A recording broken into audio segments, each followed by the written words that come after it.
Hello there, and welcome back to Whispers of Earth. Tonight, we travel beyond the edges of memory, to a time when the world was both ancient and new. Before cities, before empires, before names and borders, there was a planet wrapped in silence and cold. A place where wind ruled the sky, and the heartbeat of the earth moved in slow, frozen rhythms. This is not a single moment, but an age, a vast span of time known to us as the Ice Age. It wasn't one endless freeze, nor a sudden storm that smothered the world overnight. It was a breathing cycle, a pulse that lasted millions of years, a song of cold and warmth, repeating endlessly as the earth spun beneath the stars. Imagine the planet as it was then. Vast white sheets of ice stretched across the northern continents, shining beneath a sun that seemed weaker than it does today. Mountains slept beneath snow that never melted. Rivers froze and changed their course. Forests withdrew, their green hearts stilled by frost. And out upon the wide frozen plains, enormous creatures walked, mammoths with shaggy coats and curling tusks, reindeer in herds that stretched across the horizon, and hunters whose fires glowed like tiny stars against the endless night. It was a time when life moved at the pace of glaciers, slow, patient, unrelenting. The world changed not in hours or years, but across millennia. An entire lifetime could pass without anyone noticing the shift of climate, the creeping march of ice, or the slow warming that followed. And yet, every grain of snow that fell, every flake of dust that settled upon frozen ground, was a note in the symphony that shaped the earth we now call home. So take a breath. Settle in. Maybe you're listening late at night, with the hum of the world soft around you. Maybe you're simply curious, searching for a calm place to drift while you learn. However you arrive, let's walk together into this ancient world. There's no need to rush here, time itself moves differently beneath the weight of ice. A planet in motion. The Ice Age was not a single freeze, but a pattern, an ebb and flow between extremes. At its heart were rhythms written into the orbit of the planet itself. Over tens of thousands of years, the Earth's path around the Sun shifted, its tilt and wobble changing the angle of light, altering the rhythm of the seasons. Sometimes the summers grew mild, unable to melt the snows of winter. Year after year, that unmelted snow thickened, hardened, and became ice. From those quiet beginnings, glaciers were born. Once they began to move, nothing could halt them. They crept forward inch by inch, vast rivers of frozen time grinding mountains into dust, carving valleys that would one day cradle lakes and rivers. As they advanced, they remade the face of the continents. Forests disappeared beneath their crushing weight. Rocks the size of houses were dragged across the land. And when the ice finally paused, it left behind strange monuments, ridges, boulders, and deep scars across the Earth's surface, each one a silent witness to its passing. If you stand today in the northern lands, in Canada, Scandinavia, or Siberia, you still see those marks. U-shaped valleys carved by ancient glaciers, lakes left behind in their footprints, stones carried hundreds of miles from their origins.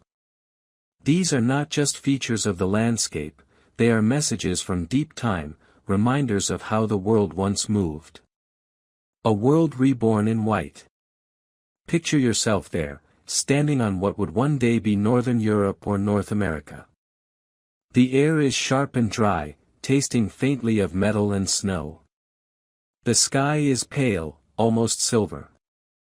Before you rises a wall of ice, taller than any mountain, stretching farther than the eye can see. It groans and cracks with slow thunder, alive with movement that seems still. But the world is not empty. Even here, in the grip of cold, life endures. Herds of mammoths march across the plains, their long tusks gleaming faintly in the low light. Beside them, woolly rhinoceroses plow through snow with their massive horns. Saber-toothed cats crouched low in the shadows, their muscles coiled like springs, their fangs catching the glint of the fading sun. Farther south, where the frost gives way to forests, the air smells of pine and earth. Here, early humans huddle close to their fires, shaping stone tools, whispering stories, and tracing their lives into the bones of mammoths and the walls of caves. They do not know they live in an age of ice.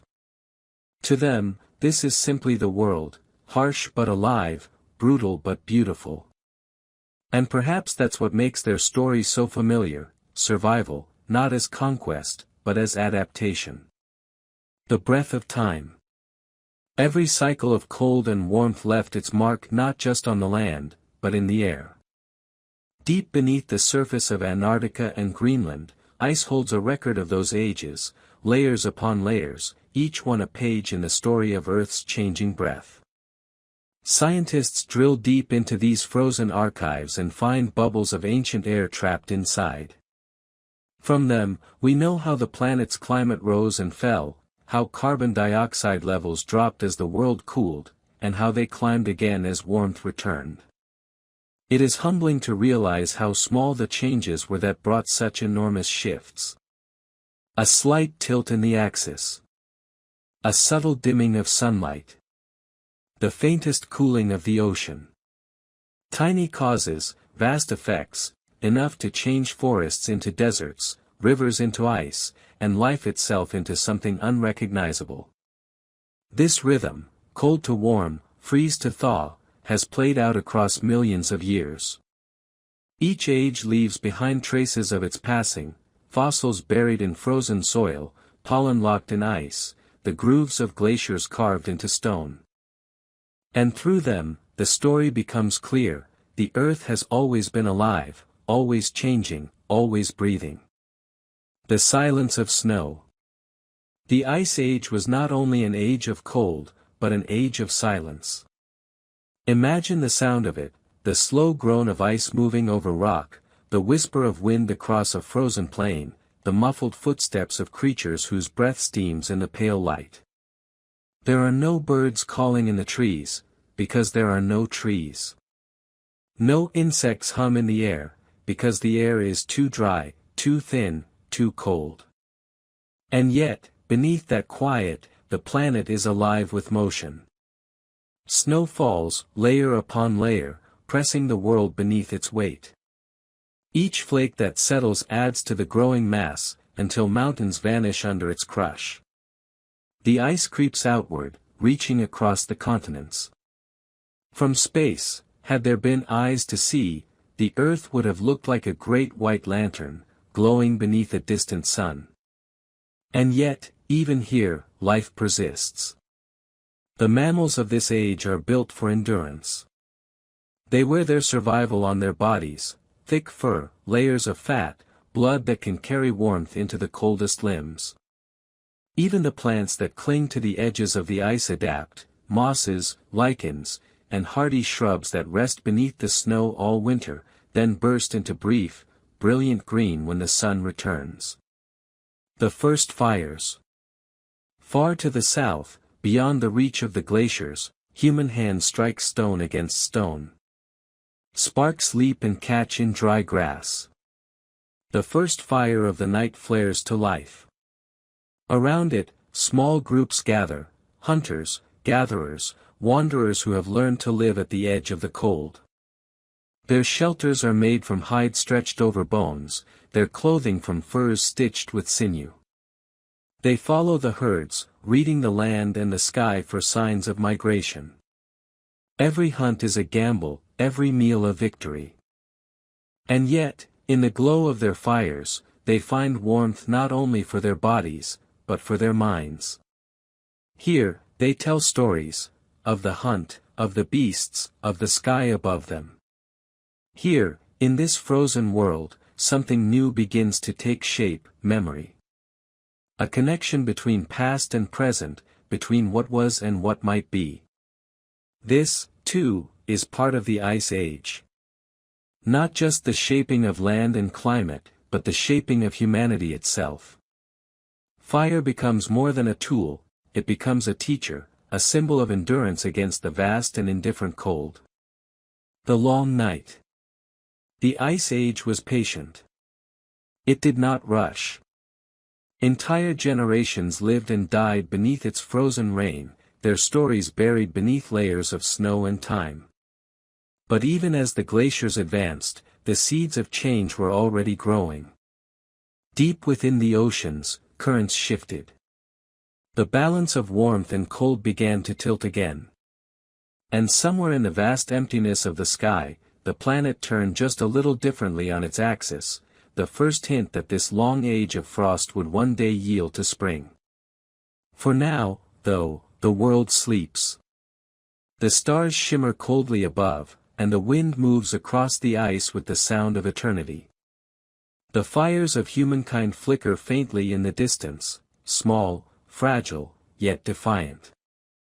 And in their glow, the story of survival continues. Because even here, at the edge of the world, life refuses to stop. The cold did not come all at once. It crept across the planet like a slow tide, patient, unstoppable, and ancient beyond comprehension. There was no single day when the world froze. No cataclysmic storm, no sudden plunge into eternal winter. Instead, the change came quietly, in whispers. Summers grew a little shorter. Winters stretched longer. Each year, snow lingered a little longer on the hillsides, melting later and later until one day, it simply never melted at all. From those quiet beginnings, the age of ice began its march. The seeds of frost. It started with the smallest of shifts, tilts and turns in the planet's orbit that seemed meaningless to the creatures that lived upon it. But to the Earth, these slow movements were everything. They changed the angle of sunlight, the length of seasons, and the warmth of the oceans. The summers that once burned away the snows began to soften. Their heat was no longer enough to undo winter's work. Snow fell, melted partially, and froze again. Year by year, this leftover snow hardened into layers of ice. Each new winter pressed another layer upon it, until the weight grew enormous. And then, the ice began to move. Not quickly, not like a flood or a storm, but with a steady patience that no living creature could resist. The first glaciers were born, vast rivers of frozen time sliding imperceptibly downhill, shaping everything in their path.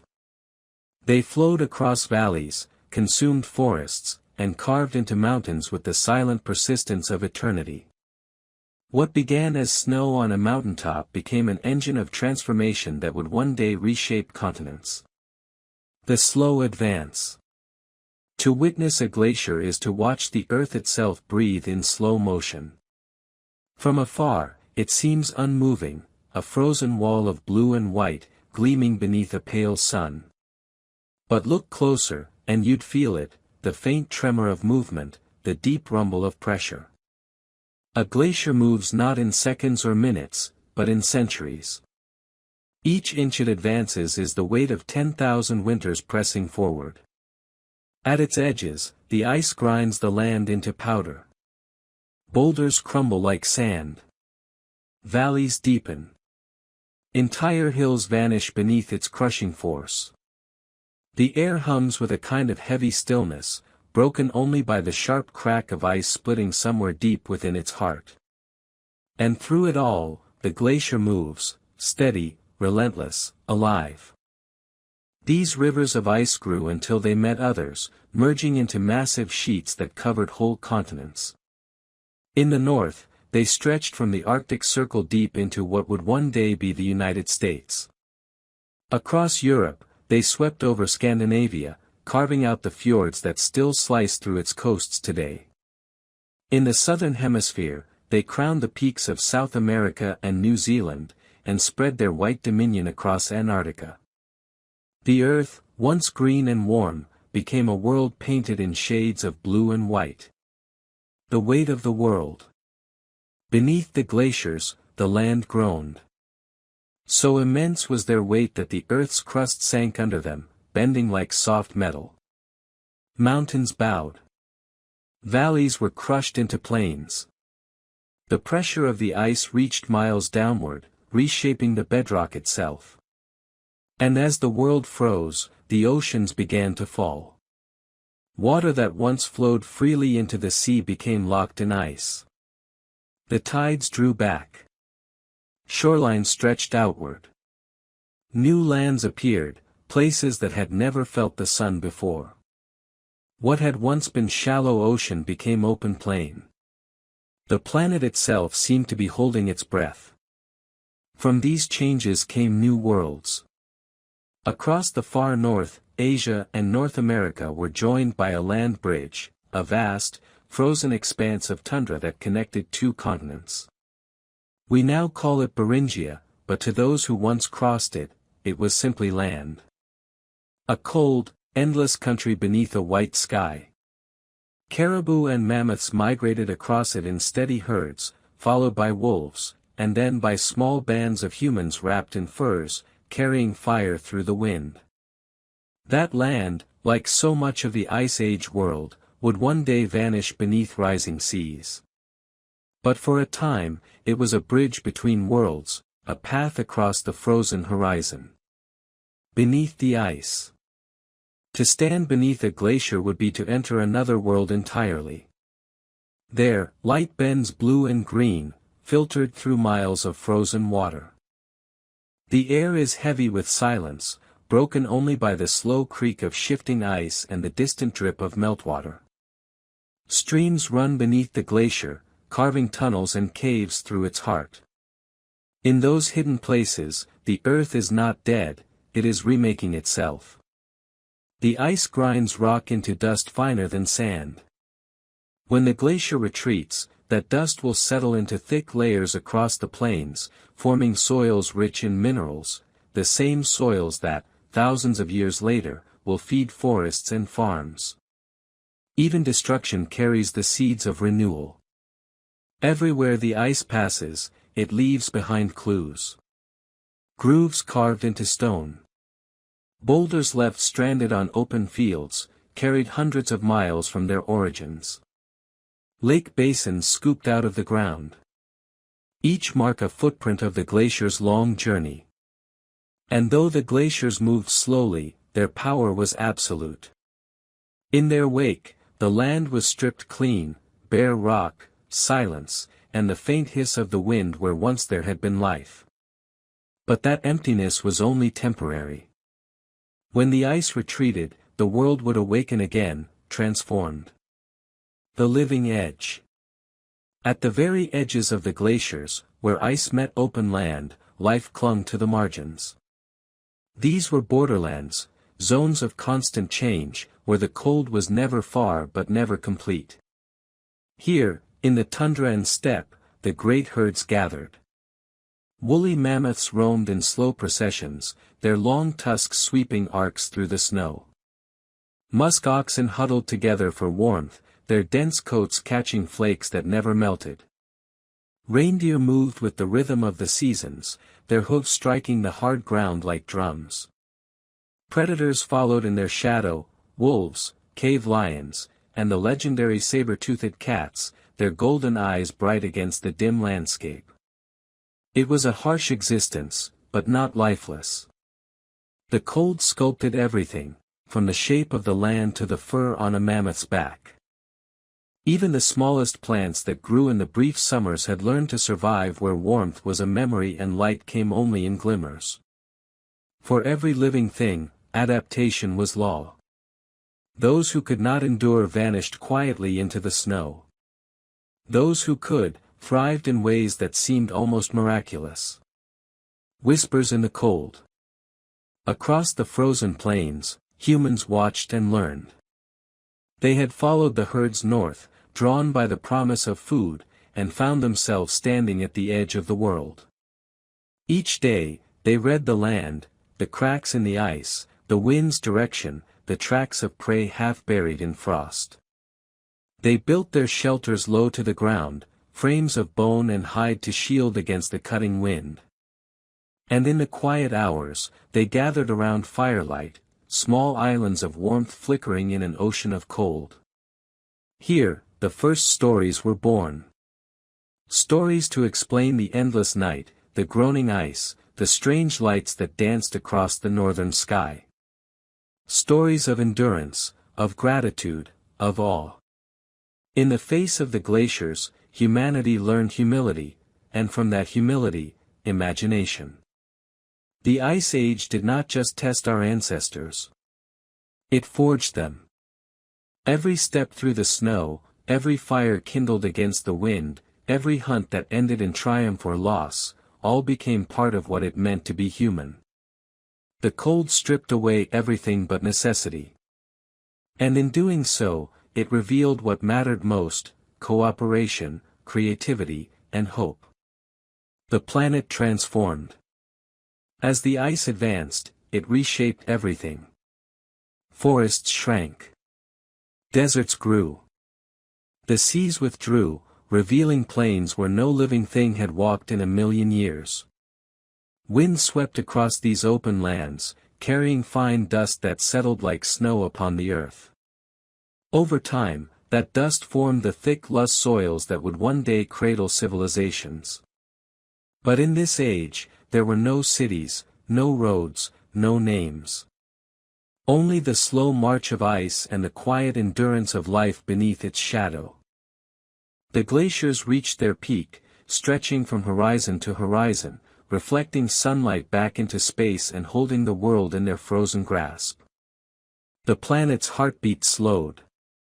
Even the oceans moved differently, their currents stilled by the chill. Volcanoes whispered beneath the ice, their heat trapped beneath miles of frozen stone. And high above it all, the sky remained pale, thin sunlight drifting across a world asleep beneath a blanket of white. This was Earth remade, colder, sharper, and yet alive in every frozen breath. End of the march. Thousands of years would pass before the first cracks of change appeared. The glaciers had spread as far as they could, their reach touching nearly a third of the planet. And then, slowly, almost imperceptibly, the balance began to shift again. The Earth's orbit tilted once more. The sun's warmth began to creep back. Summers grew stronger. Snow melted faster. And the great frozen tide, which had taken millennia to advance, began to retreat. But that moment, that thaw, was still far in the future. For now, the ice ruled. It moved with the patience of mountains, the certainty of time. It carved the bones of the earth and left behind the world we walk upon today. And in that frozen stillness, life endured, fragile yet unbroken, waiting for the warmth to return. The earth was never silent, even beneath the ice. Though the world seemed frozen and still, deep within that frozen armor, the planet was alive with movement and power. Every inch of glacier that advanced, every ridge that cracked and shifted, was a sculptor's hand reshaping the bones of the world. To the creatures who walked above, the land might have seemed eternal. To time, it was clay, soft, yielding, and waiting to be molded. The glaciers were the chisels. The wind and water were the polishers. Together, they carved the face of the earth into the shape we know today. The hand of ice. Imagine a mountain range, sharp peaks once crowned in green forests. Now, under the weight of ages, it lies buried beneath 1,000 meters of solid ice. The pressure is unimaginable. Each layer of frozen snow presses down with the weight of entire oceans. Beneath that weight, the rock begins to flow. Mountains bend. Valleys widen. Rivers vanish. Where the glacier's base meets the stone, friction grinds rock against rock. Pebbles become sand. Sand becomes dust. Each movement of the ice carves a line, deep and deliberate, across the surface of the land. Over centuries, the mountains are smoothed into rounded ridges, and deep, U-shaped valleys replace what were once narrow river canyons. And then, as the glacier begins to melt and retreat, it leaves behind a masterpiece, a landscape etched with the memory of motion. Jagged cliffs rise above flat, scraped plains. Rocks the size of houses lie scattered like pebbles. In the hollows where the ice once lay, water gathers, the first lakes of a reborn world. The Great Lakes of North America, Superior, Michigan, Huron, Erie, and Ontario, were all carved by glaciers. Each one sits in a basin gouged from solid rock by ice moving inch by inch, mile by mile, over thousands of years. When the ice finally melted, it filled those scars with water, and the lakes were born, vast mirrors of blue reflecting the sky, gifts of the frozen past. The Valleys of Silence.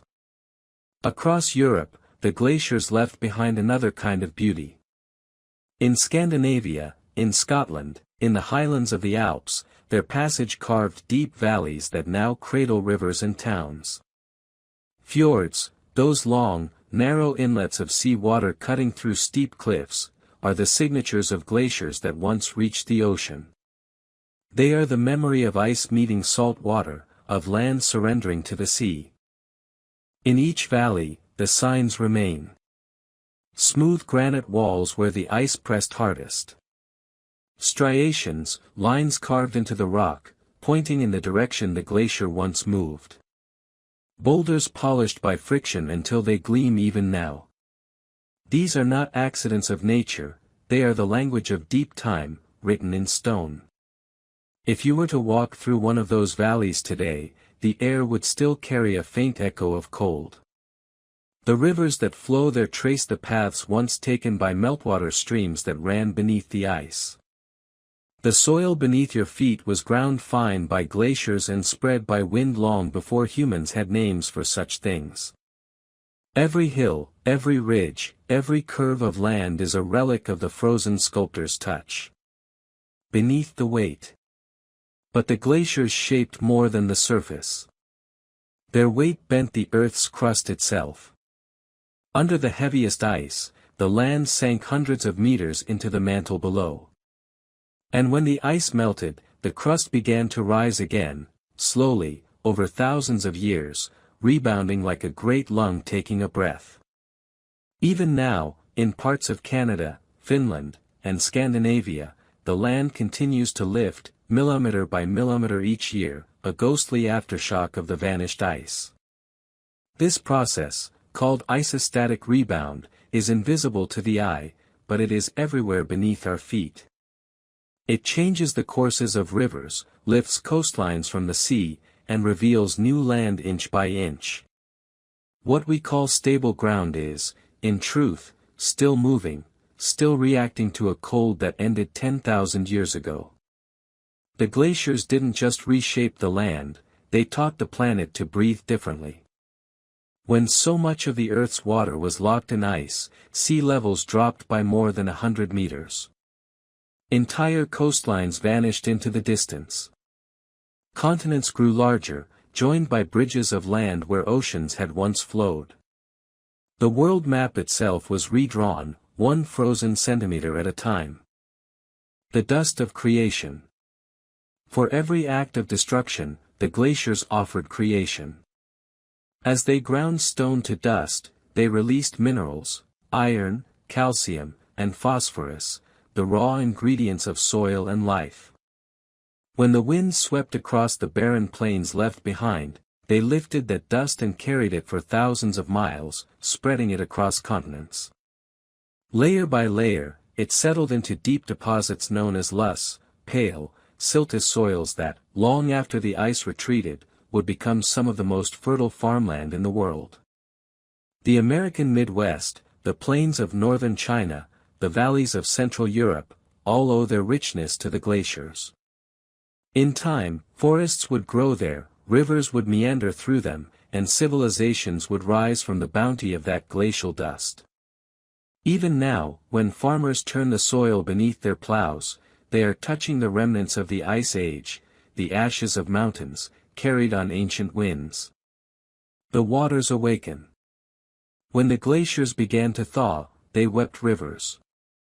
Meltwater streamed across the continents, carving new paths and filling the scars the ice had left behind. These were not gentle rivers, they were torrents of raw power. Floods so vast they tore through valleys, sweeping away boulders, forests, and anything in their path. In days, they reshaped the land as completely as the glaciers had in centuries. One such flood, the Missoula floods in what is now the Pacific Northwest, left behind scars still visible today. Each time a glacial dam burst, it released a lake's worth of water in a single, roaring event. Waves hundreds of feet high rushed across the land, carving canyons, shaping cliffs, and leaving behind massive ripple marks in the earth, geological fingerprints of catastrophe. Elsewhere, as the meltwater gathered, it formed lakes that spanned entire regions. In North America, glacial Lake Agassiz covered more area than all of today's Great Lakes combined. Its waters fed into rivers that would one day define the continent, the Mississippi, the St. Lawrence, the Hudson. The earth was learning to flow again, trading the weight of ice for the rhythm of water. The return of green. As the ice retreated, the world began to wake. Where once there had been only silence and glare, color returned. Tiny shoots of moss and lichen crept across bare rock, clinging to life in the thin sunlight. Wind carried seeds from warmer lands, and the first grasses took root in the valleys the glaciers had abandoned. These were pioneers, the first life to reclaim the wounded earth. Soon, insects followed. Birds returned to nest along the new rivers. Small mammals darted through the thawing ground, feeding on the fragile green shoots. Each summer stretched a little longer. Each winter released its grip a little sooner. And slowly, almost shyly, the planet began to bloom again. The transformation was not quick. It took thousands of years for forests to return, for animals to find new migrations, for ecosystems to balance themselves once more. But life, as always, was patient. Even the smallest root or feather carried the promise of renewal. From devastation came creation. From cold came abundance. The scars of the glaciers became the foundations of the living world. The memory of ice. The landscapes shaped by the Ice Age remain all around us. Every rolling hill across northern Europe, every winding lake in Canada, every glacial valley in the Alps, all are relics of that time. Even the gentle curves of farmland and river plains trace back to the same frozen hands that sculpted the continents. To walk across them today is to walk through memory, the Earth's own autobiography written in stone and soil. Every mountain that once bore ice now bears the marks of its passing. Every plain that feeds life once lay buried beneath silence. The glaciers are gone, but their fingerprints endure. In the depth of lakes. In the flow of rivers. In the shape of coastlines that still rise slowly each year. The Ice Age may have ended, but its art remains eternal. The world that came after was richer, wilder, and more complex, a tapestry woven from the remnants of cold. And upon this new canvas, life would begin again in ways the frozen age could never have imagined. But before the warmth took hold, there was still more work for the ice to do. Because as it moved, melted, and breathed, it gave rise to something extraordinary, the vast, wind-swept ecosystems that would become the beating heart of the Ice Age itself. The mammoth steppe awaited, and with it, the giants who ruled a world born of snow. The glaciers may have ruled the north, but between their frozen kingdoms lay a world unlike any other, a sea of grass that stretched from the edge of Europe to the farthest reaches of North America. It was neither tundra nor desert, but something between the two, a boundless expanse of windswept plains, where frost and sunlight took turns shaping the day. This was the Mammoth Steppe, the greatest ecosystem the Ice Age ever knew. It covered nearly a quarter of the northern hemisphere, connecting continents in an unbroken band of life. To the north, the walls of ice glittered like mountains. To the south, forests and rivers marked the boundary of warmer worlds. And in between lay the grasslands, harsh, cold, and alive. Here, in the shadow of glaciers, life not only survived, it thrived. The sea of grass. Close your eyes and imagine it. A horizon that never ends. The wind moves like a living thing, bending endless waves of golden brown grass. The air is sharp, tinged with the scent of snow and earth. The sun hangs low, pale and distant, casting long shadows across a land that seems to go on forever. This is a place of contrasts, cold but fertile, barren to the eye yet rich beneath the surface. When the snows melt, a thin carpet of grass bursts into life, feeding herds that stretch farther than sight. The ground is frozen for much of the year, but in the brief summer thaw, it teems with insects, flowers, and roots. Every living thing here is adapted to the rhythm of extremes, months of hunger followed by fleeting abundance. And yet, despite the cold, the mammoth steppe was one of the most productive ecosystems in Earth's history. The secret lay beneath the soil, a mix of loess and frozen organic matter, rich with nutrients left behind by retreating glaciers. It was the foundation for a food web that supported millions of animals, a frozen savanna of giants. The giants of the north. Among the endless herds moved the kings of this realm, the woolly mammoths. Their great tusks curled like ivory crescents, sweeping snow aside as they searched for buried grass. Their coats were thick and coarse, 2 layers of fur with a dense underwool that trapped heat close to their skin. Each step they took pressed deep into the frost, leaving trails that other creatures would follow. They moved in family groups, led by matriarchs who remembered every valley and river across generations. Their migrations followed the turning of the seasons, north in summer for the green grass, south in winter for shelter. Their movements shaped the land as much as the glaciers had, trampling paths that became ancient roads through the Ice Age plains. Beside them grazed the woolly rhinoceros, armored in thick fur and horn, its massive shoulders pushing through snowdrifts in search of roots. The steppe bison roamed in countless herds, dark shapes moving like storms across the horizon. And among them wandered the musk ox, the saiga antelope, and the sturdy wild horse, all bound together by the same struggle, survival through adaptation. To see this world from above would be to watch a living ocean of movement, millions of creatures shifting with the seasons, their trails weaving an intricate tapestry across the frozen grass. The predators of ice. Where prey gathered, hunters followed. The mammoth steppe was no paradise, it was a balance of life and death held in perfect tension. Each creature that grazed here fed another that stalked in silence. The cave lion, larger than any modern lion, ruled the open plains. Its golden fur blended with the dry grass, its body built for power rather than speed.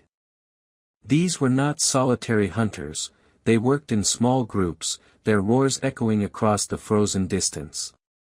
Then came the saber-toothed cat, with fangs curved like daggers of ivory. It preferred ambush, using cover and patience rather than pursuit. Its strike was sudden, a blur of muscle and shadow ending in silence. Wolves, too, thrived here, the ancestors of those that now walk beside us. Their packs hunted in the snow, relying on endurance and strategy rather than brute strength. They followed the herds for miles, their eyes catching the reflection of stars as they moved through the night. And above them all, circling in the cold sky, flew the scavengers, ravens, vultures, and the great northern eagles, waiting for the end of the hunt, ready to claim what was left behind. Every kill, every life taken, fed countless others. In this frozen theater, death was not cruelty but continuity. The mammoth steppe was a world in balance, harsh, but fair. The hidden architects. Not all life on the steppe walked in herds or stalked through the grass. Beneath the frozen surface, countless smaller creatures played their part in keeping this vast ecosystem alive. Voles and lemmings tunneled through the soil, aerating the frozen ground. Arctic hares and ground squirrels fed on roots and seeds, their burrows offering warmth and shelter to insects during the long winter. Even the dung of mammoths and bison nourished the soil, feeding fungi and microbes that, in turn, made the next year's grass richer. Life here was a circle, delicate, interwoven, resilient. If one part faltered, all others shifted to fill the gap. It was an ecosystem finely tuned by the rhythm of ice and thaw, sunlight and shadow. To the casual eye, the steppe might have looked empty, a barren expanse of frozen brown and white. But beneath that simplicity was complexity beyond imagining, a web of interdependence born from hardship. The sky of fire. Even in this frozen world, beauty was never absent. When the night fell across the mammoth steppe, the sky came alive with color. The aurora borealis shimmered like green fire, dancing above the horizon. It was as if the heavens themselves were whispering to the creatures below, a reminder that even in the coldest dark, there was wonder. Those who lived beneath that light, both beast and human, would pause to watch it. For a few moments, the world seemed to breathe with the sky, the cold forgotten, the wind still. It was a moment of peace in a world of survival. To early humans, these lights were magic, perhaps the souls of ancestors, perhaps fires of the gods, or spirits walking in the air. Whatever they believed, the sight bound them to the land, to the ice, and to the endless sky above. Humans of the steppe. By this time, humankind had grown stronger. They were hunters, travelers, and storytellers, shaped by the same cold that shaped the land. Their tools had evolved, their minds sharpened by necessity. They carried stone-tipped spears and blades carved from bone, their edges honed to perfection. They lived in small bands, following the herds, their lives bound to the rhythm of migration. To survive here, they became observers. They learned the patterns of the animals, the signs of weather, the timing of snowmelt and frost. They read the world like a book, page by frozen page. Their shelters were made from mammoth bones and hides, arranged in circles against the wind. Inside, fires glowed softly, casting flickering light on walls adorned with paintings, scenes of hunts, herds, and spirits. Through these drawings, they told their stories, their fears, their reverence for the life around them. For them, the mammoth steppe was not merely a home, it was a living god, vast and eternal. To survive was to respect it. To hunt was to thank it. And to die was to return to it. The rhythm of survival. The seasons ruled everything. In summer, the steppe burst into life, flowers bloomed, rivers swelled, and animals feasted. But as autumn came, the sun sank lower, and the land began to harden once again. By winter, the world was silver and still. The herds moved south. Predators followed. Humans retreated to their shelters, rationing food, tending fire, and waiting for the return of light. Each winter tested their resolve, each spring rewarded their patience. Theirs was not a battle against nature, it was a partnership. They did not seek to conquer the world around them, only to endure it, to move with its cycles rather than against them. In that quiet cooperation lay the secret of their survival. A world in harmony. The mammoth steppe was more than a landscape, it was a living bridge between eras. It connected the frozen silence of the glaciers with the forests and rivers of the warmer south. It joined continents, carried species, and nurtured the growth of humanity. Everything in this world had its place. The predators kept the herd strong. The herds fed the land. The land shaped the wind and sky. And through it all, the rhythm continued, a heartbeat beneath the snow. For tens of thousands of years, this balance endured. From Siberia to Alaska, from France to the Yukon, the mammoth steppe stretched unbroken. It was the greatest ecosystem the Earth had ever seen, vast, elegant, and fragile beyond measure. But nothing lasts forever. Change, once again, was stirring in the sky and sea. The world that had grown under the hand of ice would soon feel the touch of warmth, and the balance would begin to shift. The next age was coming. And with it, the first whispers of an end.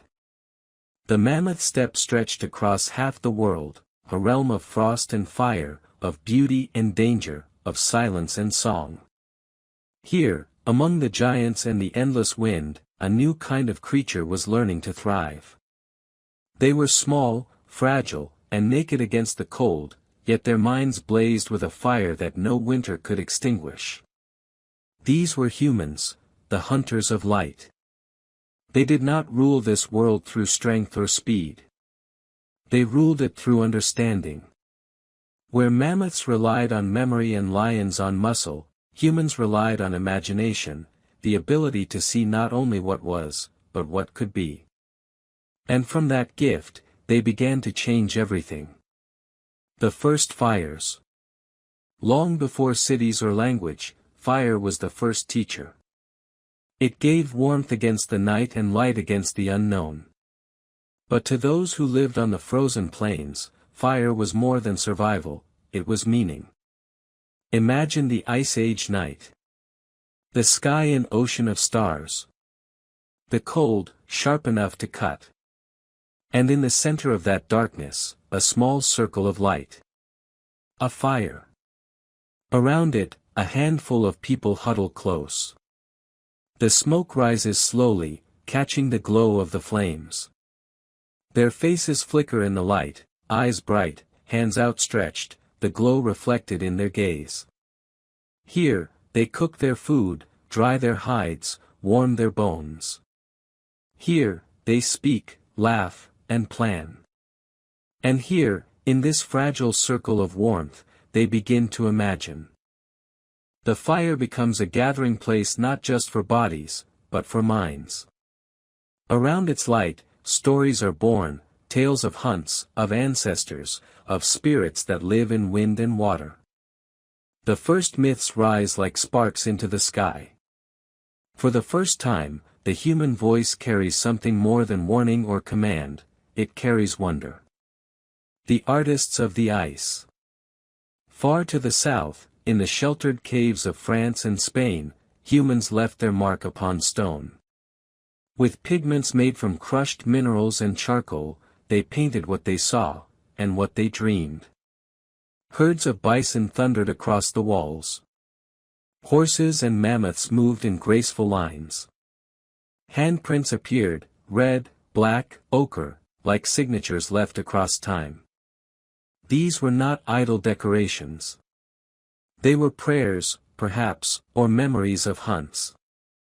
They were the first expressions of human thought made eternal. The flicker of torchlight would have brought those images to life, the animals seeming to move and breathe upon the rock.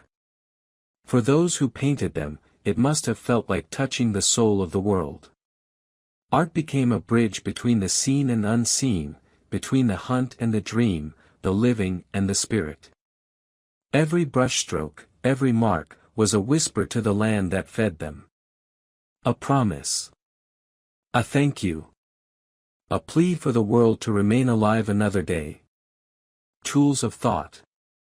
The Ice Age was an age of invention. Every tool, every idea, was carved from necessity and sharpened by imagination.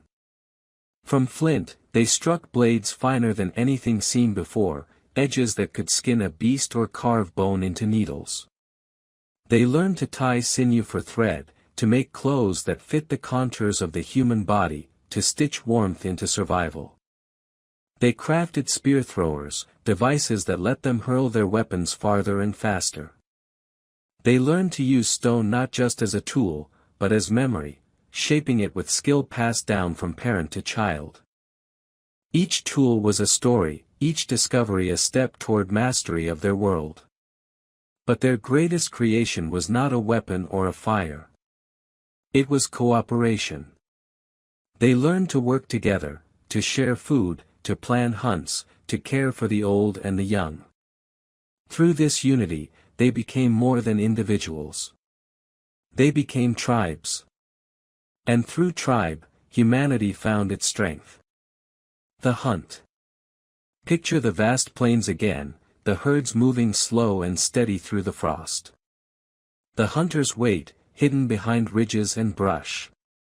Their breath clouds in the cold air, their hearts beating in rhythm with the earth.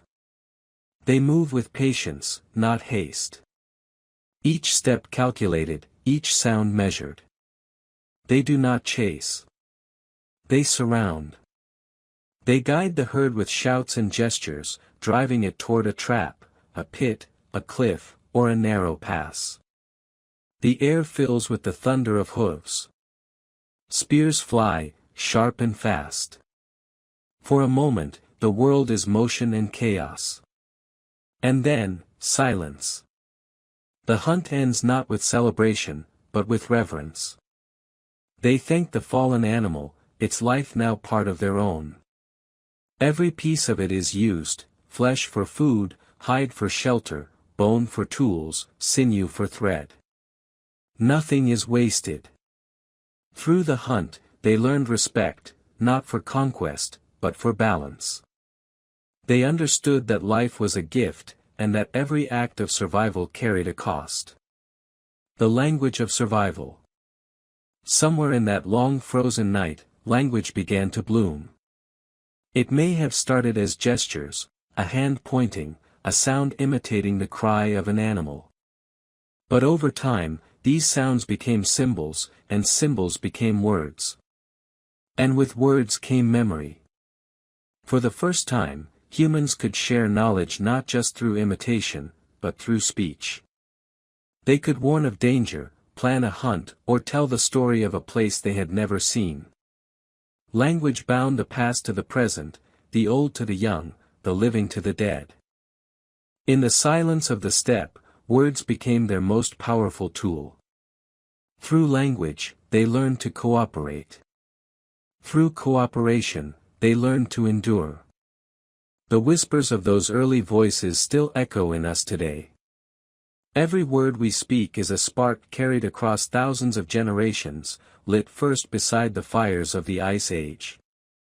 The spirit of the hunt. To live in that world was to walk among spirits. Every mountain, every river, every animal carried power. To take a life was to touch that power, and so rituals arose, quiet gestures meant to honor the connection between hunter and prey. They placed offerings of bones and antlers at sacred sites. They buried their dead with tools and ornaments, believing that life continued beyond sight. They carved figurines from ivory and stone, small goddesses of fertility, symbols of birth and survival. These figures, round and human, celebrated not war or dominance, but life itself. Even in hardship, they believed the world was alive with presence, the wind, the fire, the stars. And in that belief, they found purpose. They were not merely surviving, they were part of something vast and mysterious. The path of migration. As the climate shifted, so too did the people. The herds they followed began to move north, chasing the edge of thawing ice. Slowly, over generations, humans spread out across the continents. They crossed frozen rivers and open plains, following the great mammoths toward new lands. Some moved west through Europe, settling in valleys and forests newly freed from ice. Others crossed the land bridge of Beringia, stepping from Asia into the uncharted lands of the Americas. Each step was a journey into the unknown, but guided by the same instincts, the same fire, the same belief that the earth would provide. With every migration, they carried their knowledge, of tools, fire, art, and story. And with every settlement, they left behind traces, bones, hearths, and the echo of footsteps buried in time. The songs of ice and fire. When they rested at night, under a sky alive with stars and aurora, they sang. Their songs were not like ours, no instruments, no rhythm we would recognize. But they carried the same meaning, to remember, to comfort, to pass time through the long dark. Their voices rose and fell with the wind, blending with the sound of crackling fire and distant wolves. Each song was a memory, of a hunt, a journey, a loved one lost to the cold. Through music, they gave shape to emotion, turning survival into art. The Ice Age may seem distant to us now, but in those voices lies the first echo of what we call humanity, the ability to create beauty even in the face of hardship. The children of the cold. Thousands of years passed. Generations were born and died beneath the same pale sun. Each one added a thread to the great story of life. And though the world around them was harsh, it shaped them into something remarkable. Their bodies grew strong, their minds sharp.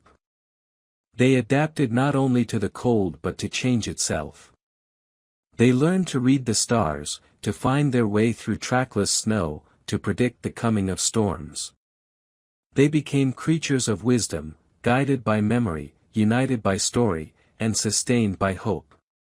In every way, they were children of the cold, born from the patience of the ice and the endurance of the earth. Whispers of the future. The world of the mammoth steppe was still vast, still wild. But change was coming. Slowly, imperceptibly, the balance began to tilt again. The sun's warmth grew stronger.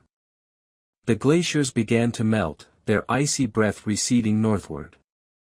Rivers swelled. Forests began to creep across the plains. The great herds would soon find their paths changing.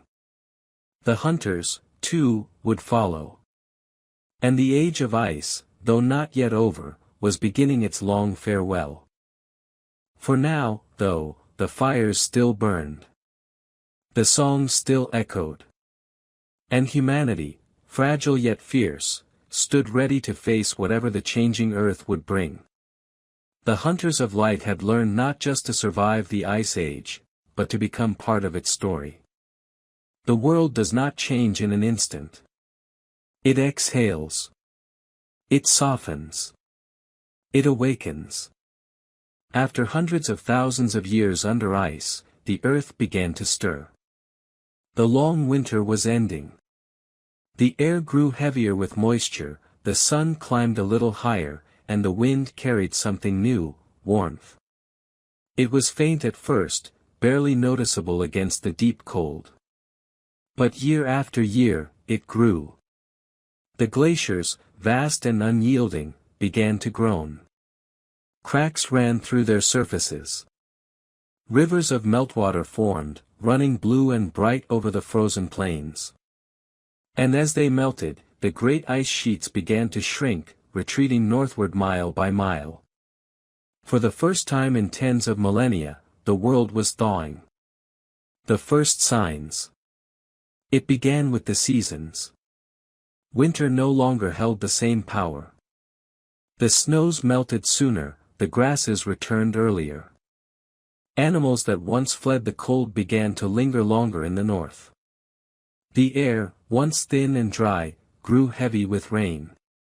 To those who lived through it, the change must have seemed subtle, a slightly later frost, a slightly greener spring. But nature's smallest shifts carry vast consequences. The delicate balance that had defined the Ice Age, the dance of cold and warmth, was tipping. The glaciers, though ancient and mighty, were at the mercy of this new rhythm. Each summer carved deeper into their edges. Each winter rebuilt them just a little less. And as they withdrew, the land they left behind was raw, wet, and waiting for rebirth. The flooding of the world. When ice melts, it does not disappear, it moves. The water that had been locked for eons in frozen silence now began to flow, and the seas began to rise. Across the world, coastlines shifted. Beaches vanished. Valleys filled with water. The sound of the earth changed, from the whisper of snow to the roar of rivers. In the north, the vast glacial lakes swelled until their icy dams broke, unleashing cataclysms of unimaginable force. Walls of water tore through the land, carving canyons, scattering boulders, reshaping entire landscapes in days. The Missoula floods, the Agassiz outbursts, the countless torrents that scoured the continents, these were the final signatures of the retreating ice. Everywhere, water claimed what ice released. Lowlands became marshes. Islands appeared where once there had been plains. And as the seas rose, they drowned ancient bridges between worlds. The land of Beringia, which had once connected Asia and the Americas, slowly sank beneath the waves. The people and animals who had crossed it now found themselves separated by an ocean, their fates divided by the rising tide. The breath of the planet. As the glaciers retreated, the earth itself began to breathe again. The weight of ice that had pressed down continents for millennia was gone. The land lifted, slow, invisible, but unstoppable. Rivers shifted course, carving new paths through the soft, exposed ground. Lakes formed in hollows left by melting ice. Volcanoes awakened beneath the thawing crust, their heat rising like the pulse of a heart rediscovered. The atmosphere changed too. Carbon dioxide, once trapped in the frozen ground, began to escape. The balance of gases in the air shifted, feeding the cycle of warmth. The planet was healing, but also transforming, not returning to what it had been, but becoming something new. This was not merely the end of the Ice Age. It was the birth of a new era, the beginning of the world we know today. The forests return. Where the glaciers withdrew, green followed. At first, only moss and lichen, the quiet pioneers that take root on bare rock. Then came grasses, creeping across the valleys the ice had abandoned. Soon after, shrubs, birches, and pines. Forests rose like waves, sweeping across Europe, Asia, and North America. With them came life. Birds returned to the skies. Insects hummed where silence once ruled. Rivers that had run cold and gray now glittered with fish. The air filled with the scent of soil, flowers, and rain. The mammoth steppe, that endless kingdom of cold grass, began to fade. The open plains gave way to forests and wetlands. The herds that once thundered across the tundra found themselves trapped in shrinking pockets of habitat. For some, like the reindeer, adaptation came easily, they moved north, following the cold. But for others, the mammoth, the woolly rhinoceros, the steppe bison, the world they knew was disappearing beneath leaves. The Ice Age giants were walking into the twilight of their time. The end of the giants. It did not happen suddenly. There was no single day when the mammoths vanished or the saber-toothed cats fell silent. It was a slow fading, the long sigh of an age coming to its close. As the forest spread, the open plains grew smaller. Food became scarce. Migration routes vanished beneath rivers and trees. And as the climate warmed, the balance that had sustained the steppe began to unravel. The great herds dwindled. Predators followed. And with them, a part of the Ice Age soul slipped quietly into history. But the final blow may not have come from the earth, it may have come from humanity. The hunters who had once lived alongside these giants were now thriving. Their tools were sharper, their strategies more refined. As the world warmed, their numbers grew, and the prey that had once seemed endless began to fall faster than it could recover. The mammoth, once a symbol of endurance, vanished from most of the world. Only a few survived, tiny populations on remote islands, living out their last centuries in isolation. The megafauna, as we call them now, became ghosts of a colder time. The Ice Age was ending, and its greatest creatures were leaving with it. The rise of the rivers. With the glaciers gone, the world flowed freely again. Rivers roared across newly opened lands, carving paths that would one day define continents. The Thames, the Danube, the Mississippi, the Yangtze, each found its shape in those post-glacial floods. Where once there had been tundra, now valleys bloomed with grass and wildflowers. The earth, ground fine by centuries of ice, became rich and fertile. And in this new abundance, smaller animals flourished: deer, elk, wild boar, beaver. The web of life was weaving itself anew. For the first time in hundreds of thousands of years, the earth felt alive in color again, green, blue, and gold replacing the endless white.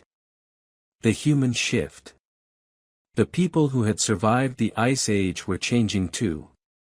No longer nomads bound to the herds, they began to settle, drawn to rivers and fertile valleys. The abundance of plants and animals meant they no longer had to wander constantly. Their tools changed. Their homes grew sturdier. Their fires became permanent. This was the dawn of something entirely new: community. In small groups, they began to stay in one place long enough to watch the seasons pass. They gathered grains. They stored food. They shaped the land with purpose instead of simply moving through it. Humanity was no longer just surviving within the world, it was beginning to shape it. The ghosts of ice. Even as warmth took hold, reminders of the old world lingered. Beneath the ground lay the frozen bones of mammoths, preserved for millennia in permafrost. In the mountains, glaciers still clung to their ridges, remnants of a time when they ruled. And deep in the memory of humankind, the cold endured. They told stories of the Great Freeze, of gods of ice and beasts of snow. Myths that echoed through generations, long after the real ice had melted.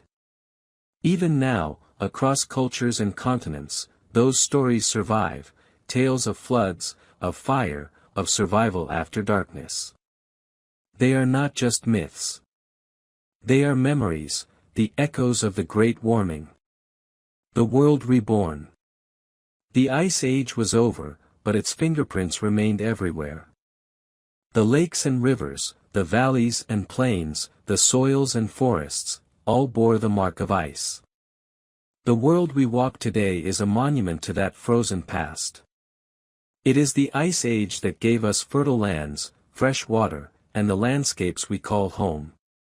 It is the Ice Age that shaped our ancestors, forcing them to adapt, to think, to dream. And it is the Ice Age that reminds us of one eternal truth, that change is the only constant in the story of Earth.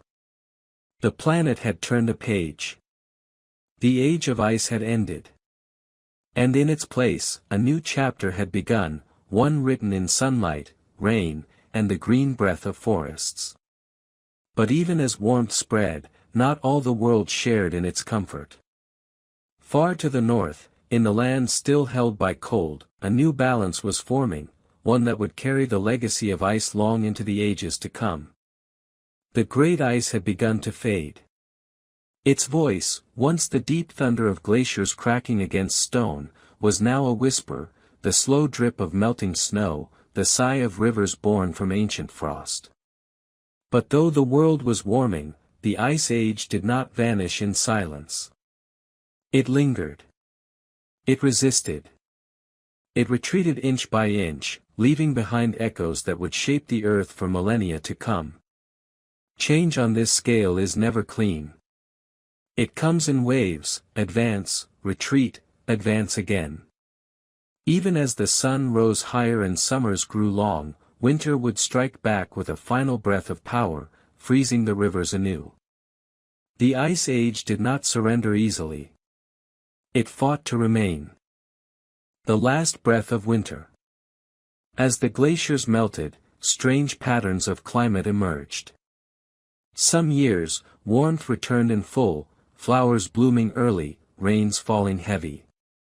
But others brought sudden cold, fierce and unexpected, as though the ice itself refused to die. In what scientists would one day call the Younger Dryas, the earth paused in its warming. Temperatures plummeted once more. Forests froze. The new rivers turned back to ice.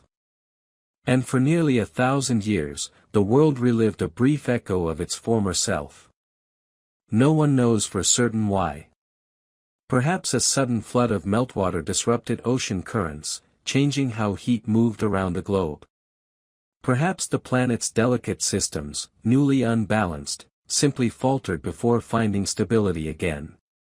Whatever the cause, the result was clear: winter had returned for one final encore. For those who lived through it, the cold must have felt like the wrath of the old gods, a reminder that the ice had not truly gone. But this time, humanity was ready. The survivors of ice. Even as glaciers retreated, fragments of the frozen world clung to the high mountains and far northern lands. Here, in the shadows of peaks and polar nights, remnants of the ancient ecosystems endured, a living museum of the age just past. The reindeer still roamed the tundra, their hooves clicking softly on frozen ground. The Arctic fox prowled the snow, its white coat blending with the last patches of ice. The musk ox grazed among the lichens, its thick fur unchanged since the time of mammoths. Even the small and quiet creatures, the lemmings, the snow hares, the ptarmigans, continued their endless rhythm of life and death beneath the northern lights. They were not relics. They were survivors. Each one a spark of the old world, adapted perfectly to the chill that remained. The great beasts, however, the mammoths, the woolly rhinos, the saber-toothed cats, were gone. Only their bones remained, sealed in the permafrost, entombed in the silence they once ruled. Yet in a way, they never left. The genes of their kind lived on in smaller descendants, elephants, rhinos, cats, and wolves, scattered remnants of a vanished empire. Life had endured the cold. Now it would learn to endure its absence. The forest frontier. With every passing century, green crept farther north. The tundra, once open and endless, began to shrink beneath the march of trees. Pine and birch took root in thawing soil, their roots drinking the meltwater of vanished glaciers. The steppe turned to woodland, the wind softened, and the air filled with the songs of birds unseen for ages. To creatures of the open plains, it was both paradise and prison. The dense forests offered shelter, but also confinement. The mammoths and steppe bison that had thrived on grass could not survive among trees. Those that remained grew smaller, fewer, and eventually faded. But other species flourished. Deer multiplied, feeding on leaves and shoots. Boars rooted through the soft earth. Wolves, adaptable and clever, changed their hunts to match the forests. And in their shadows, humanity too adapted. The hunters of light, once children of the steppe, became wanderers of the woods. The age of rain. As the planet warmed, water returned in abundance. Rain fell where snow once ruled. Rivers carved deeper paths through the land, and the newly freed soil soaked it in greedily. The air itself grew heavy, not the dry cold breath of the ice age, but the humid exhale of a living world. Floods were everywhere. Ancient valleys became wetlands. Marshes spread across the lowlands. Even the deserts of the south briefly bloomed with green. In these new conditions, life exploded. Plants flourished. Insects multiplied. Amphibians, reptiles, and fish reclaimed territory they had lost to frost. The earth was alive again, not as it had been before the ice, but as something entirely new. And with it came the slow birth of balance, the long, trembling return of stability after eons of extremes. The human dawn. The people of this warming world carried the memory of ice in their bones. They had learned patience from the long winters, endurance from the cold, and community from necessity. Now, as the world softened, they began to dream beyond survival. They followed the rivers, building camps that grew into villages. They tamed the land, learned to plant seeds, to shape tools not just for hunting, but for building. The Ice Age had been the crucible. What emerged from it was something entirely new, the dawn of civilization. Yet even as they adapted to warmth, they remembered the cold. They painted it on their walls, carved it into their myths, passed it through their songs. The stories of ice and fire, of floods and light, became the first shared histories of humankind. For the first time, people began to understand that they were part of something vast, that the world itself could change, and they with it. The melting north. Far beyond the reach of these early humans, the last remnants of the Ice Age persisted. In Greenland, in Antarctica, in the tallest ranges of the Himalayas and Andes, the glaciers still breathed, shrinking each summer, rebuilding each winter. They were the final keepers of the cold, watching as the rest of the world turned green. The meltwater they shed fed the great rivers of the north. From them flowed the Nile, the Ganges, the Yangtze, the Rhine, and the Mississippi, all born from the same frozen womb. Even in retreat, the ice continued to nourish life. But beneath the ground, deep within the thawing permafrost, something ancient began to awaken. Trapped for millennia in frozen soil, seeds, spores, and the preserved remains of the dead, now stirred in the warmth. The world was reclaiming its past, recycling every fragment of what had been lost. The Ice Age was not gone, it was transforming into memory, etched into the layers of the earth itself. The return of the sea. The rising oceans continued their slow, relentless ascent. What had once been valleys became bays. What had been grasslands became islands. Entire regions vanished beneath the waves. In Europe, the North Sea swallowed the lowlands between Britain and the continent, a land once rich with forests and rivers, now lost forever beneath the tides. They call it Doggerland, a sunken memory of human footsteps erased by the sea. Elsewhere, coastlines redrew themselves daily. New archipelagos formed. The rhythm of tides changed. And everywhere, the boundaries of the known world shifted. Humanity, born of the ice, now had to learn to live by the sea. Fishing replaced hunting. Boats became the new tools of exploration. And with each wave that lapped against new shores, the story of adaptation continued. The ghosts beneath the ground. Even today, the earth carries its frozen memories beneath the surface. In the far north, the permafrost still guards what the Ice Age left behind, bones, plants, even entire animals preserved in perfect stillness. Mammoths with flesh intact, grass still in their mouths. Wolves frozen mid-stride, caught in the act of life. These are not relics of myth, they are messages from time. Each one a whisper from the past, reminding us that the line between eras is never sharp. The Ice Age is not gone. It sleeps beneath our feet, waiting for us to listen. The legacy of ice. The vanishing cold left behind more than valleys and fossils. It shaped the pattern of winds and currents that still govern the planet. It taught the earth how to move, how to breathe, how to change. It shaped us too. Every adaptation, every spark of intelligence, every gesture of cooperation, all were born in the crucible of frost. We are, in every sense, children of the cold. The Ice Age may have ended, but its lessons endure. It reminds us that resilience is life's greatest art, and that even when the world freezes, it dreams of warmth. When the last of the glaciers began their long retreat, the world did not simply warm, it flowed. The ice that had crushed mountains melted into torrents that carved new valleys and filled them with life. Rivers roared where once there had been silence. Lakes shimmered in the hollows the glaciers had left behind. The earth, after ages of being locked in stillness, began to move again. Water remembered everything the ice had touched. It traced the paths of ancient glaciers, followed the grooves cut into stone, and pooled in the scars left by melting ice. Every stream, every lake, every ocean swell was a living echo of the age that had shaped it. The planet had entered a new rhythm, the rhythm of water. The rivers of rebirth.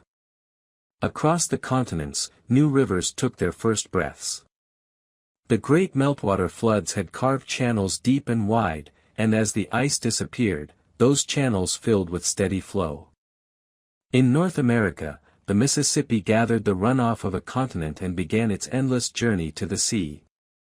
In Europe, the Rhine, the Danube, and the Thames wound their way through lands that had once lain beneath glaciers.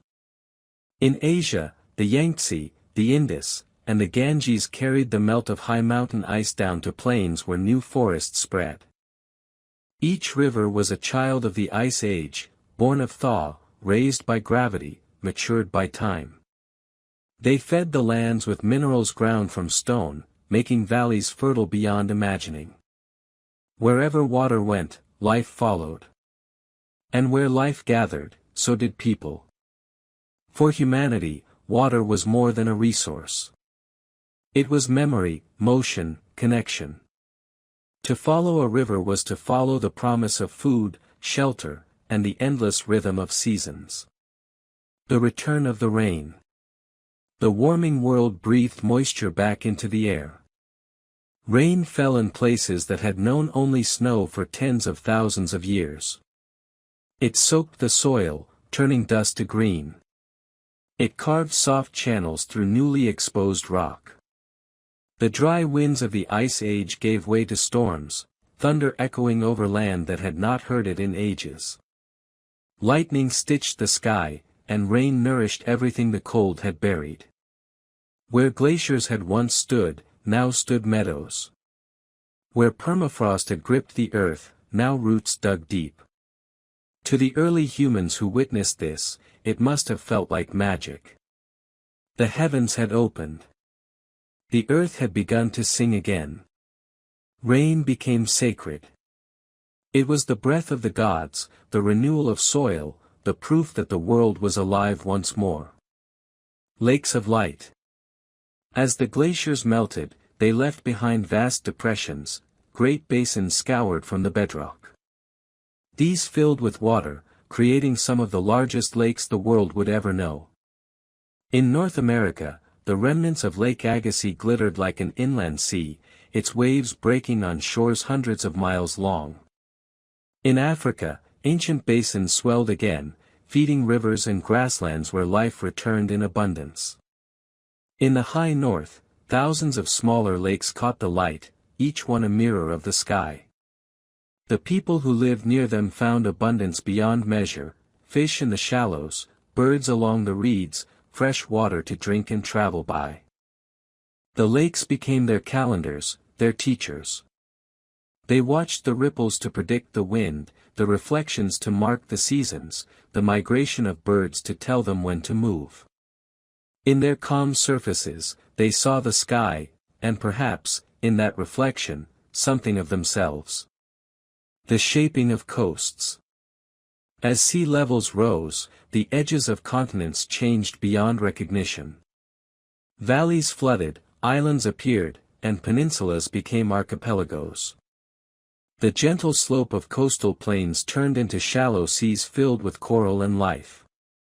To the people who walked these lands, the transformation was both beautiful and frightening. One generation would know a valley, the next would know a bay. A mountain path might one day become a channel for fish. The world beneath their feet was alive, shifting, unpredictable. And yet, humanity followed the water. They learned to fish from its depths, to sail upon its surface, to navigate by the stars that reflected in it. The ocean that had once been a boundary became a bridge, a pathway to new lands, new stories, new ways of being. The age of ice had divided the world, the age of water began to unite it. The lands beneath the sea. Beneath today's oceans lie the ghostly outlines of the Ice Age world, riverbeds that once ran through dry land, forests now drowned beneath the tides, the footprints of people who once followed herds across what are now continental shelves.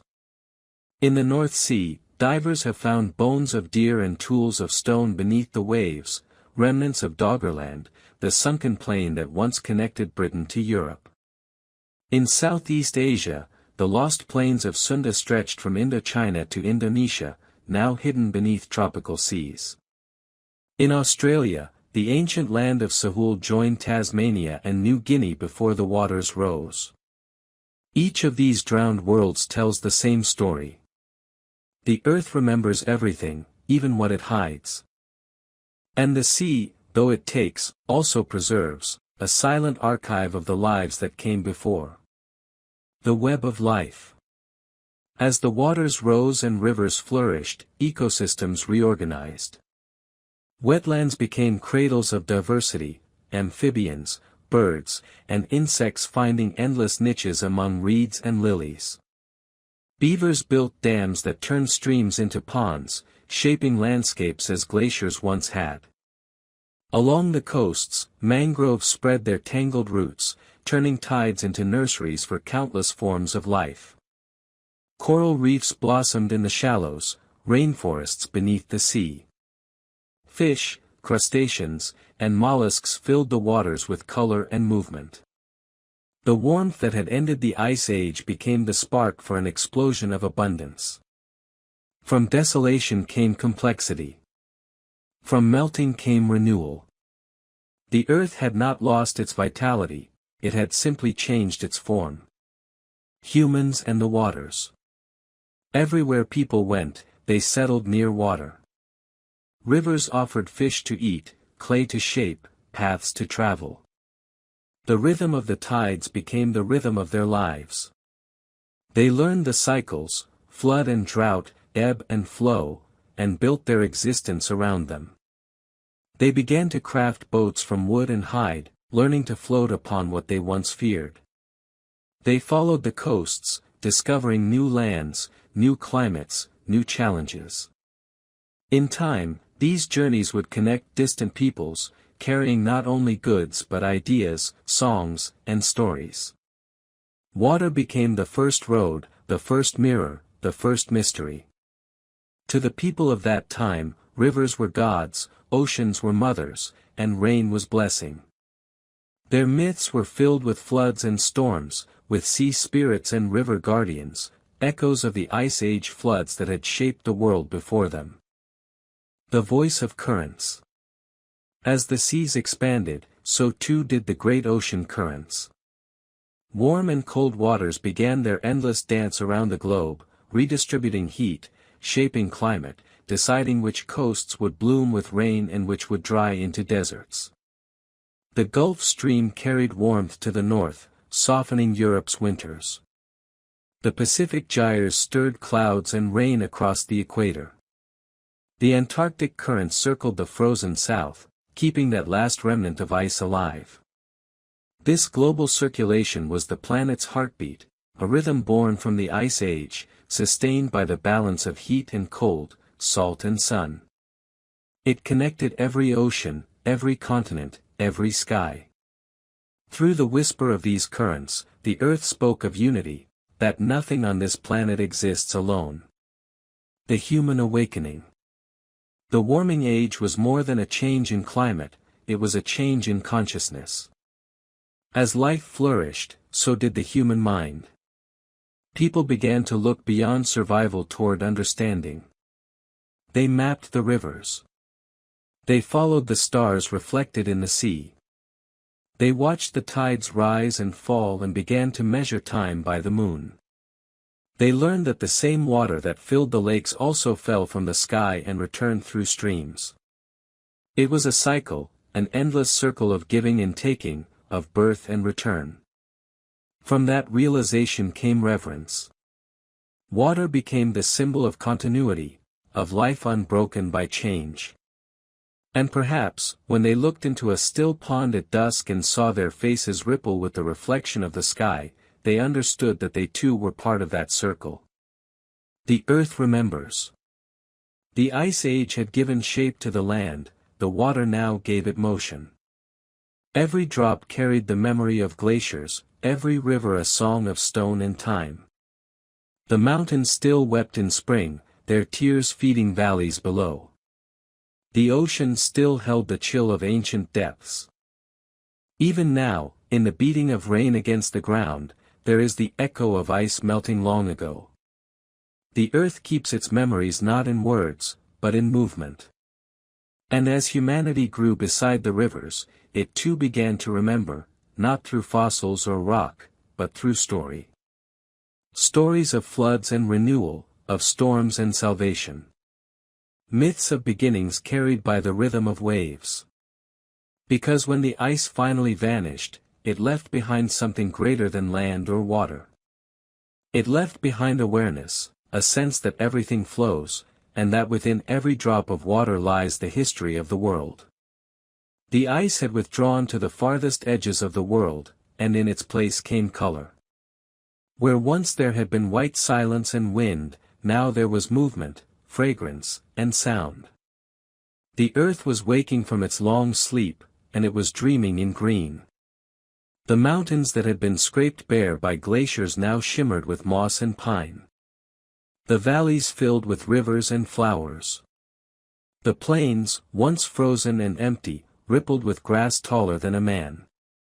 And the air, that thin, sharp breath of the ice age, had grown warm and sweet, thick with the scent of soil and rain. This was the world reborn. The age of ice had ended. The age of life had returned. The march of the forests. It began at the edge of the tundra, slow at first, then unstoppable. From the south, seeds carried by wind and water began to take root in the soft earth. Pine and spruce led the way, followed by birch and willow, then oak, elm, and maple. In the span of centuries, continents turned green.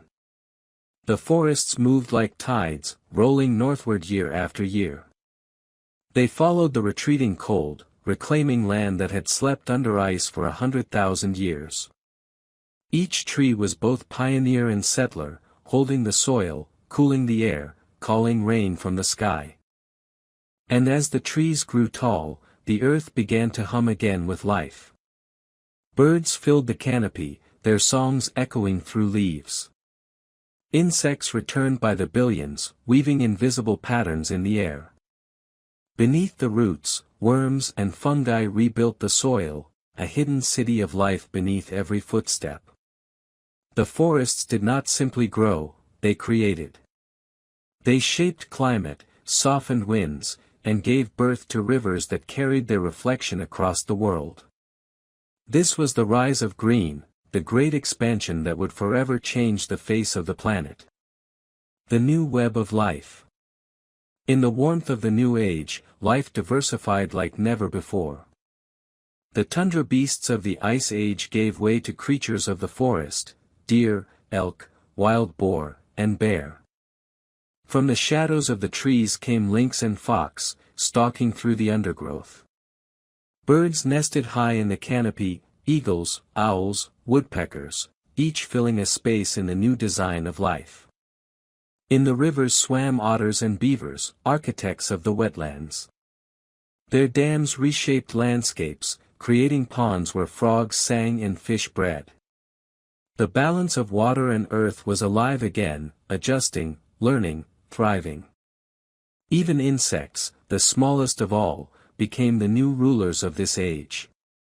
Bees discovered flowers and began their long partnership with the plants. Butterflies carried color across continents. Ants built colonies that mirrored the structure of forests themselves, countless individuals working as one. Everywhere the world looked upward, growing, stretching toward light. The ice had been an age of endurance, this was an age of creation. The breath of the earth. With forests came a new kind of power, the breath of life itself. Each leaf that unfurled beneath the sun drew in the old air, heavy with the memory of frost, and exhaled something new, oxygen. The balance of the atmosphere shifted again, cleaned and renewed by the rhythm of green. For the first time since the Ice Age began, the earth could breathe deeply. The cycle of seasons grew steady, spring, summer, autumn, winter, each one predictable, each one full of promise. Rain fell regularly. Snow returned only as a visitor. The planet had found its balance. From the warmth of the tropics to the cool of the highlands, the pulse of photosynthesis bound the world together. Plants became the foundation of all life, the quiet architects of stability. And through them, the earth sang a new song, one carried not by glaciers or floods, but by the rustle of leaves and the whisper of wind through trees. The return of giants. Though the mammoths were gone, the world did not forget the idea of giants.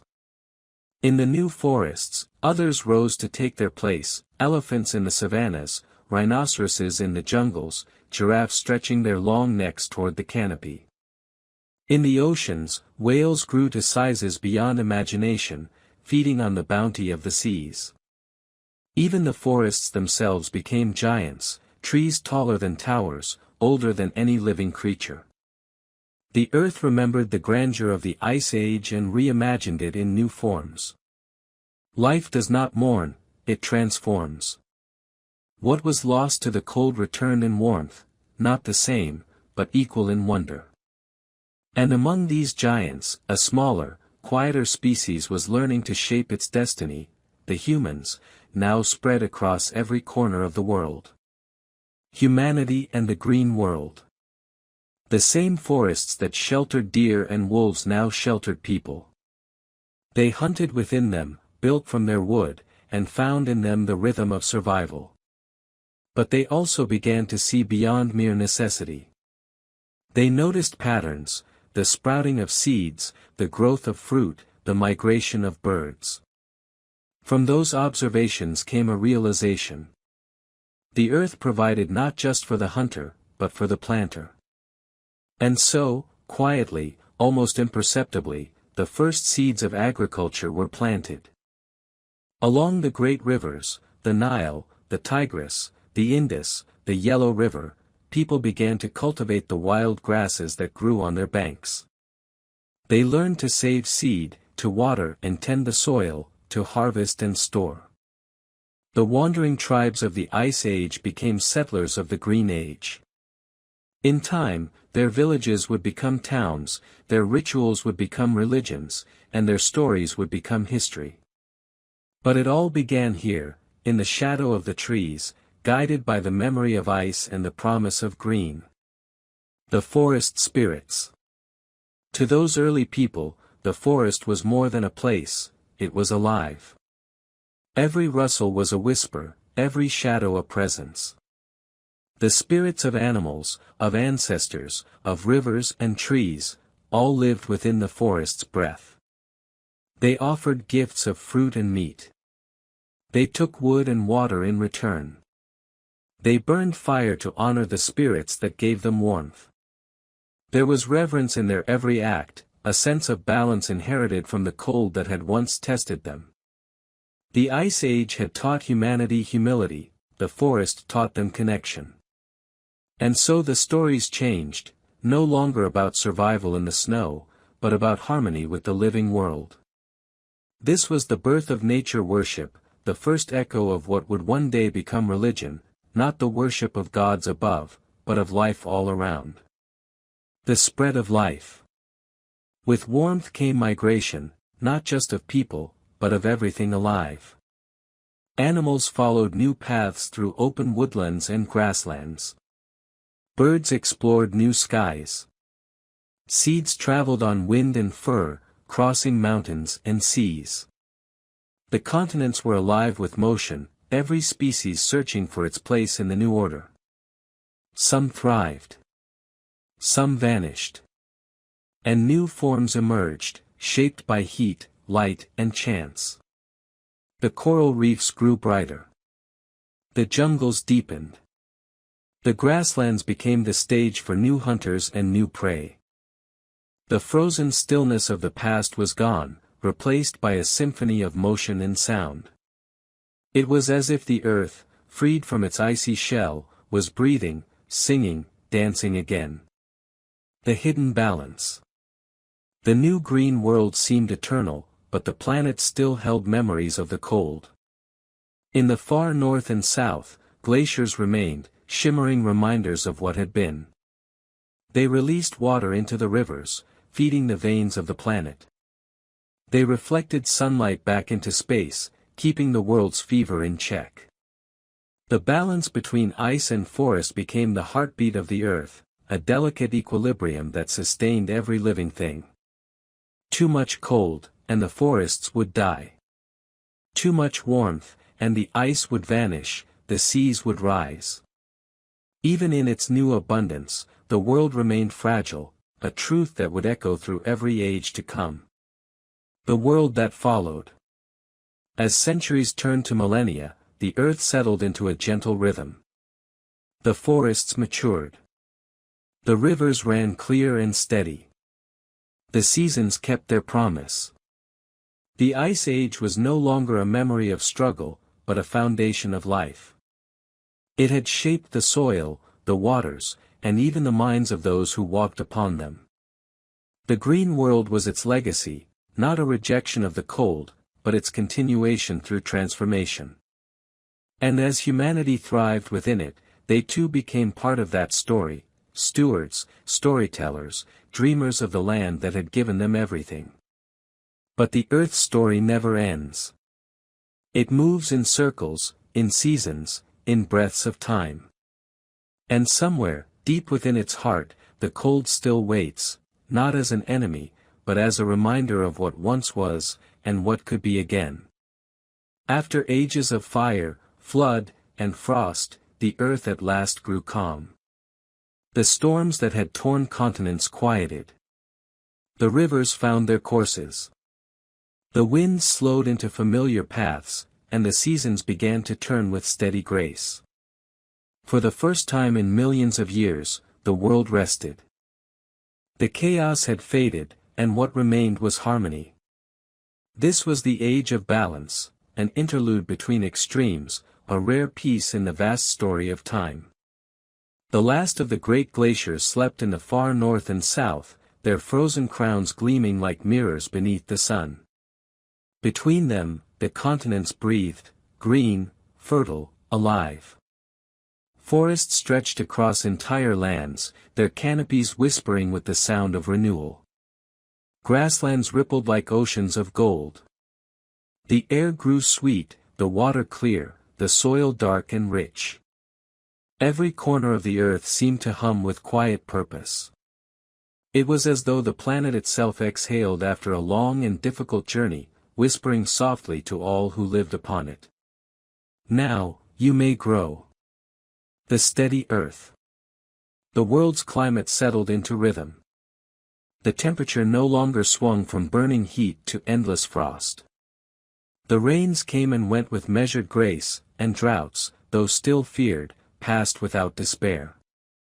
The sun, the winds, the oceans, and the clouds found balance. In this calm, life flourished. Forests thickened. Rivers swelled and carved deep valleys through the earth.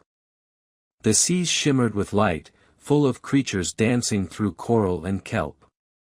Everything that had survived the ice now spread and evolved with purpose. The earth had learned from its own chaos. Where destruction once ruled, now there was cooperation. Where silence had reigned, now came song.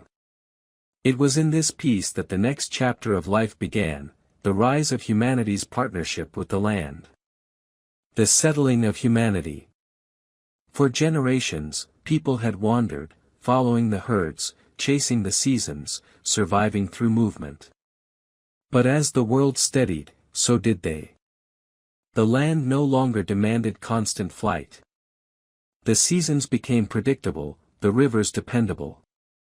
Where there was once uncertainty, there was now pattern, and from pattern, knowledge. Humanity began to build homes near rivers and lakes. They learned to plant seeds, to nurture the soil, to wait for harvest. No longer mere hunters of beasts, they became cultivators of the earth itself. In Mesopotamia, the rivers Tigris and Euphrates carved life into the desert. In Egypt, the Nile flooded each year, spreading black silt that fed the fields. Along the Indus and Yangtze, rice and wheat shimmered in the sunlight, turning plains into green oceans of grain. The gift of stability brought with it something even greater, community. Villages grew beside water. Paths turned to roads.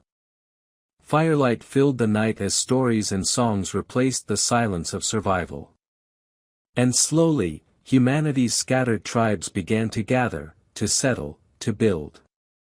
The first cities. Wherever the earth was generous, people built monuments to gratitude. In Mesopotamia, the first cities rose from clay, Uruk, Eridu, Ur, their walls built of river mud and sweat. Temples stood at their centers, dedicated to the gods of sky and flood, sun and storm. In Egypt, Memphis and Thebes gleamed in the light of the desert, their pyramids casting shadows that stretched like sundials across the sand. In the Indus Valley, Harappa and Mohenjo-daro emerged, cities of order, with streets running straight and water flowing through hidden channels. And far to the east, in the cradle of China, villages along the Yellow River learned to tame its floods, to plant and reap with rhythm. Everywhere, humanity mirrored the balance of the earth itself, order born from chaos, beauty from endurance. The cities were not merely shelters, they were symbols of cooperation. They stood for something new, the idea that humankind could live with nature, not against it. The sky above. As their world grew stable, people looked upward. They watched the sun rise and fall, saw the stars return each night in familiar patterns. They noticed that when certain stars appeared at dawn, the floods would follow. When others shone bright in the evening, the rains would come. From these observations came understanding, the first calendars, the first measurements of time. They learned that the earth, too, was part of the heavens, that the cycles of the sky were woven into the cycles of soil and seed. They built monuments to mark these patterns, stone circles, pyramids, and ziggurats aligned to the solstices and the stars. To them, the cosmos was a vast clock, its gears turning with precision. And they, for the first time, knew their place within it. The stars were no longer gods to fear, but guides to follow. The heavens and the earth were not separate, they were one. The myths of balance. Every culture, in its own words, told the same truth. The world was born from chaos, and balance was its heart. In Egypt, Maat held the feather of truth and justice, her harmony kept heaven and earth aligned. In Mesopotamia, the goddess Tiamat, mother of waters, carried both creation and destruction in her waves. In the valleys of the Indus, rivers were mothers, generous yet fierce, giving life but demanding respect. And in China, yin and yang, dark and light, stillness and motion, became symbols of eternal duality. These were not myths of fear, they were lessons of memory. Humanity remembered the chaos of the Ice Age, the fire and flood that nearly erased them. Their stories were promises, to live in rhythm, to honor balance, to never again forget their place within the circle of life. The Ice Age had taught endurance. Now the earth was teaching wisdom. The age of craft and song. Peace gave birth to creativity. When the struggle to survive eased, imagination took its place. People painted on walls and pottery the patterns they saw in the world, spirals like rivers, waves like wind, lines like rain. They carved animals into stone, not to worship them, but to remember the kinship they felt. They sang songs to thank the rain, to greet the sun, to mark the seasons turning. Each act of creation was a conversation with nature. Each melody was a reflection of the world's balance. From this stillness came writing, the capturing of thought in symbol. Mathematics followed, born from the need to measure fields and stars. Architecture rose, inspired by the geometry of leaves and shells. Poetry and music filled the air, the human soul echoing the rhythm of the planet. It was not an age of conquest, it was an age of belonging. The memory of ice. Even as warmth spread across the earth, reminders of the old world remained. High in the mountains and at the poles, the glaciers slept, gleaming blue under the sun, ancient and patient. They were the last storytellers of the Ice Age, holding within their frozen layers the memory of every breath the planet had taken. Each flake that fell carried a trace of the world as it was, the air, the dust, the pollen of lost forests. The glaciers became libraries of time, recording without words the heartbeat of the earth. And though humanity did not yet understand it, they lived on a planet that remembered everything. The balance they now enjoyed was not eternal, it was the result of eons of change. The calm was only one note in the earth's endless song. The dance of earth and human. For a time, the balance held. Humanity and nature moved together, partners in a grand choreography of life. The rivers gave water and fish. The forests gave wood and shade. The fields returned harvest after harvest. And in turn, humans offered care, reverence, and gratitude. They understood that the earth was not theirs to rule, but theirs to share. Every storm was a message, every drought a lesson, every sunrise a reminder. They saw themselves not as masters, but as children of the world's breath. In this harmony, humanity found identity. The same balance that governed the tides and seasons now lived within them, the quiet rhythm of heartbeats and dreams. The fragile peace. Yet all balance, no matter how perfect, is fragile. As the centuries passed, humanity grew in number and ambition. Villages turned to cities, cities to kingdoms. The need for food and resources spread farther than the forests could provide. Fields expanded. Forests fell. Animals retreated into the shadows of human land. The rivers that had once been worshipped were now redirected, tamed, controlled. At first, the changes were small, unnoticed ripples in the grand calm of the earth.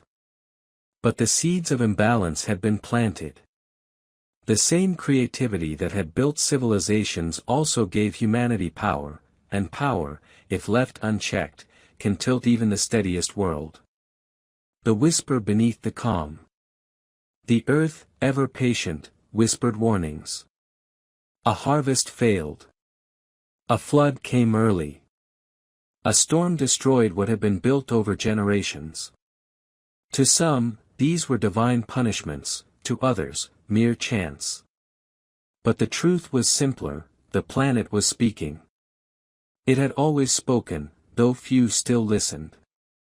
The harmony between nature and humanity had begun to tremble, not in violence, but in subtle, growing shifts.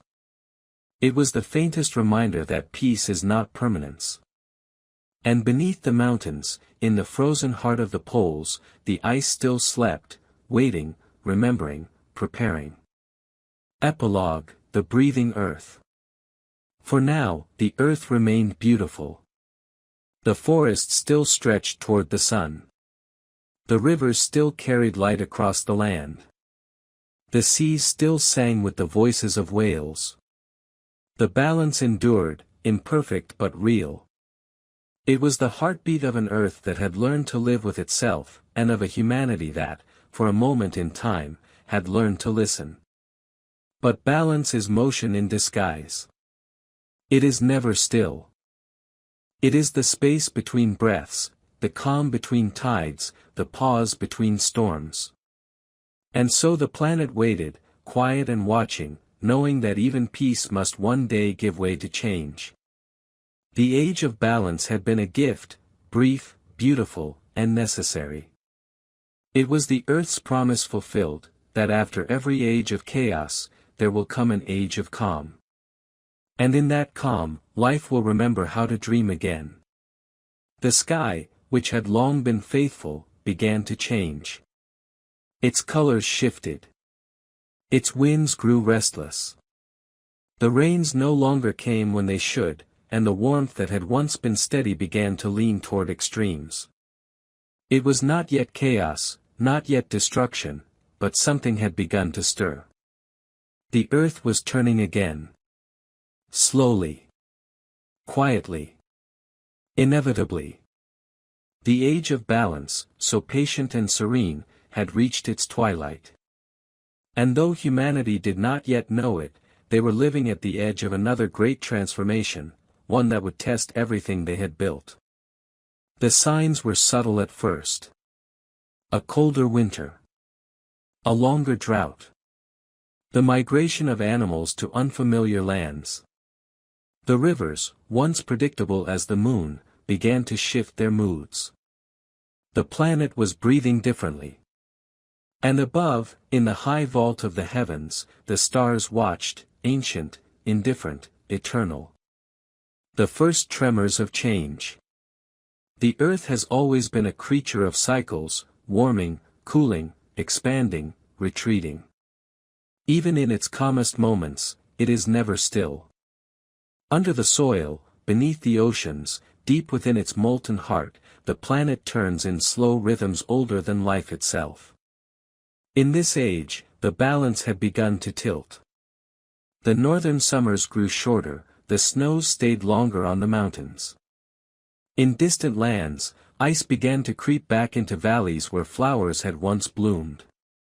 The air itself changed, just enough to shift the rhythm of growth and rain.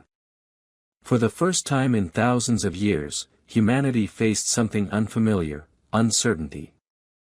The climate that had sustained their fields no longer obeyed the same rules. Floods came without warning.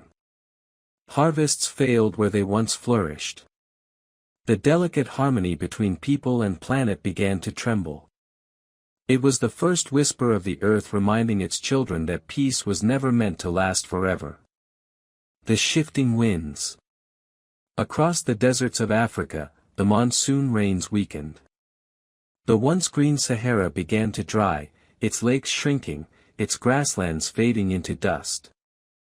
People who had built homes beside rivers found themselves walking away, following the wind in search of greener ground. What had been fertile plains turned to dunes. What had been oasis became mirage. In the north, the same winds carried storms across Europe and Asia. Rain fell in sheets upon lands once dry, drowning crops and carving new rivers. Elsewhere, droughts lingered for years, cracking the earth and silencing the soil. The world was shifting, not in destruction, but in rearrangement. The same breath that had brought life now moved differently, testing the strength of all it had created. The rise and fall of empires. As the earth turned, so too did the fate of its civilizations. The people who had flourished under steady skies now faced the challenge of change. In Mesopotamia, the twin rivers grew unpredictable. Sometimes they flooded too soon, washing away fields before seed could take root. Other times they failed entirely, leaving dust where life had been. The Sumerians built canals, dikes, and walls to guide the waters, a grand struggle against the will of nature. For a time, it worked. But the soil grew tired, salted by the very irrigation that had once saved it. The cities began to crumble back into the mud from which they had risen. In Egypt, the Nile continued to bless and curse in equal measure. When its floods came too high, they destroyed; when too low, they starved. The priests read the stars and the entrails of animals, searching for signs in the heavens. But the truth lay not above, it lay within the earth itself, shifting beneath their feet. In the Indus Valley, once perfectly ordered cities fell silent. The monsoons failed. The rivers changed their course. People abandoned their brick homes, walking east toward new lands, carrying only fragments of their world. Even in faraway China, the Yellow River, the River of Sorrow, lived up to its name, flooding fields and villages, reshaping the course of dynasties. It was as if the planet had decided to remind all who lived upon it that nothing built on its surface was truly permanent. The lessons of the sky.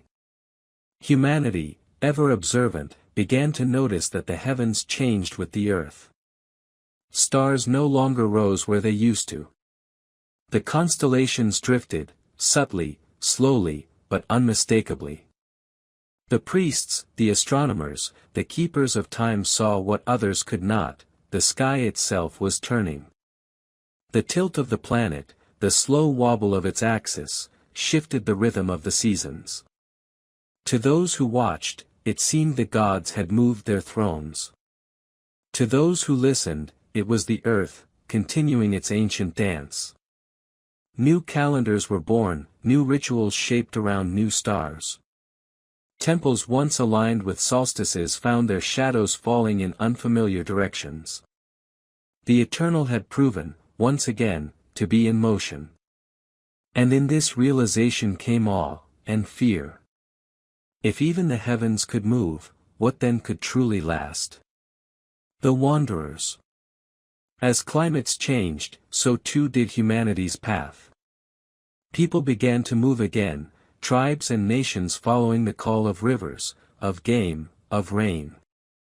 From Africa into the Middle East, from Asia into Europe, from the islands of the Pacific into distant continents, the migrations resumed.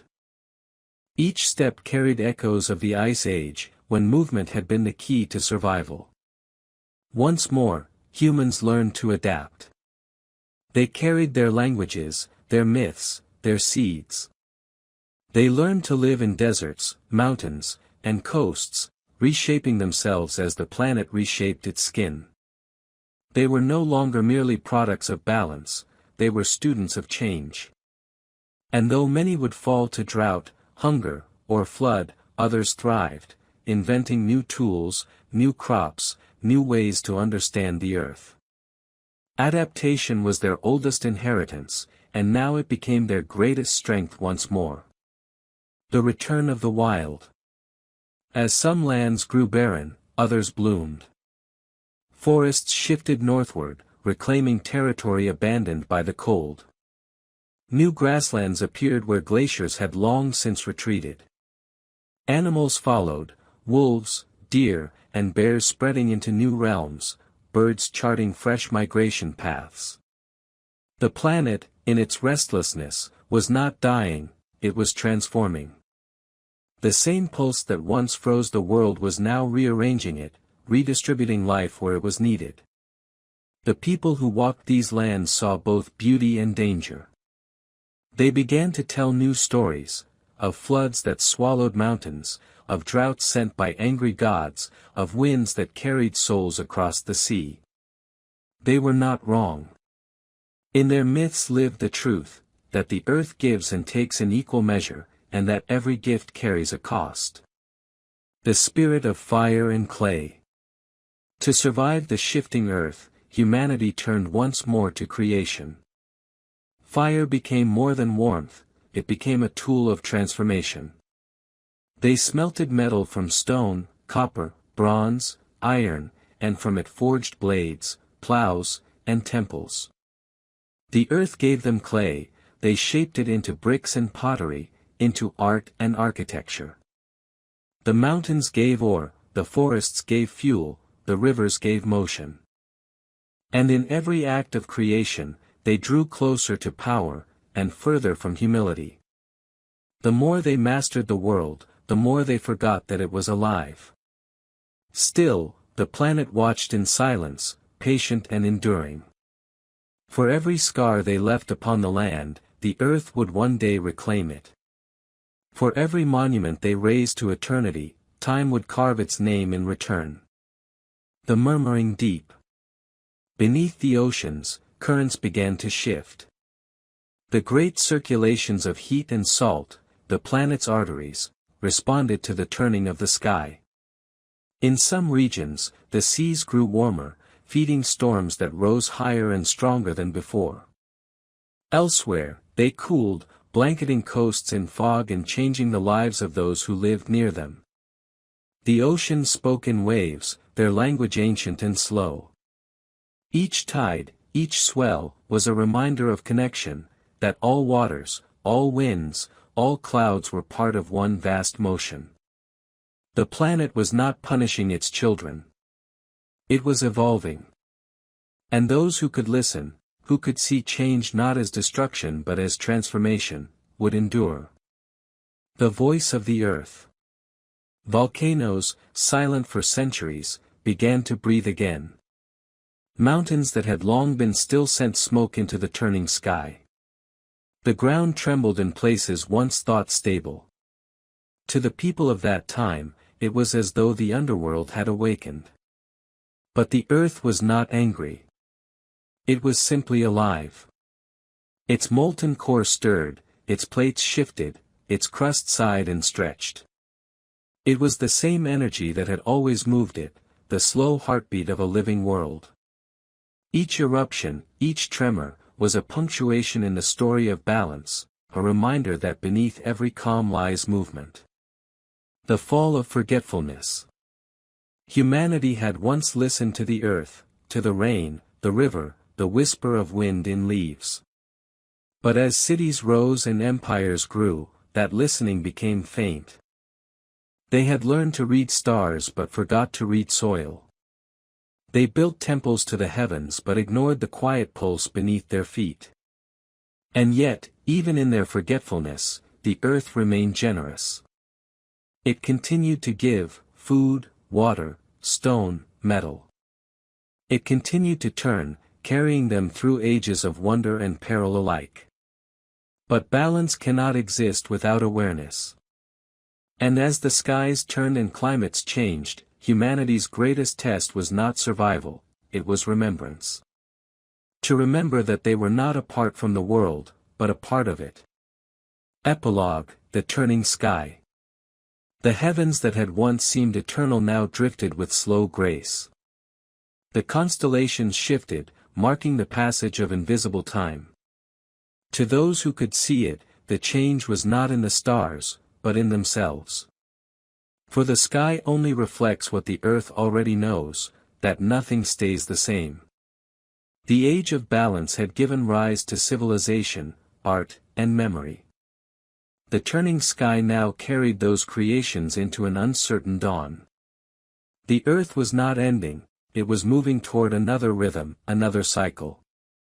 The winds, the waters, the fire beneath the crust, all of it was preparing for the next verse in the endless song of life.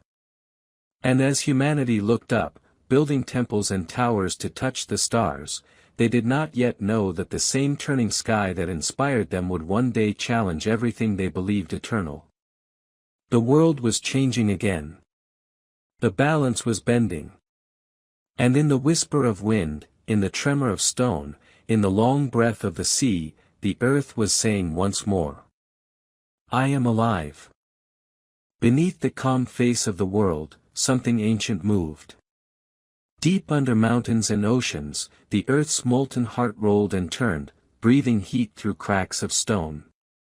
For eons it had slept, its murmurs muffled beneath layers of crust and time. Now, with the turning of the sky and the shifting of the winds, the inner fire began to stir again. The surface trembled. Mountains whispered. In the dark belly of the planet, magma crept toward the light. The earth was waking from within. The pulse beneath the stone. The world's crust has always been a restless skin. It bends, folds, and shatters in slow rhythm, continents drifting like rafts upon a sea of flame. In this new age, that movement quickened. Ridges rose along the ocean floor, pouring fire into the deep.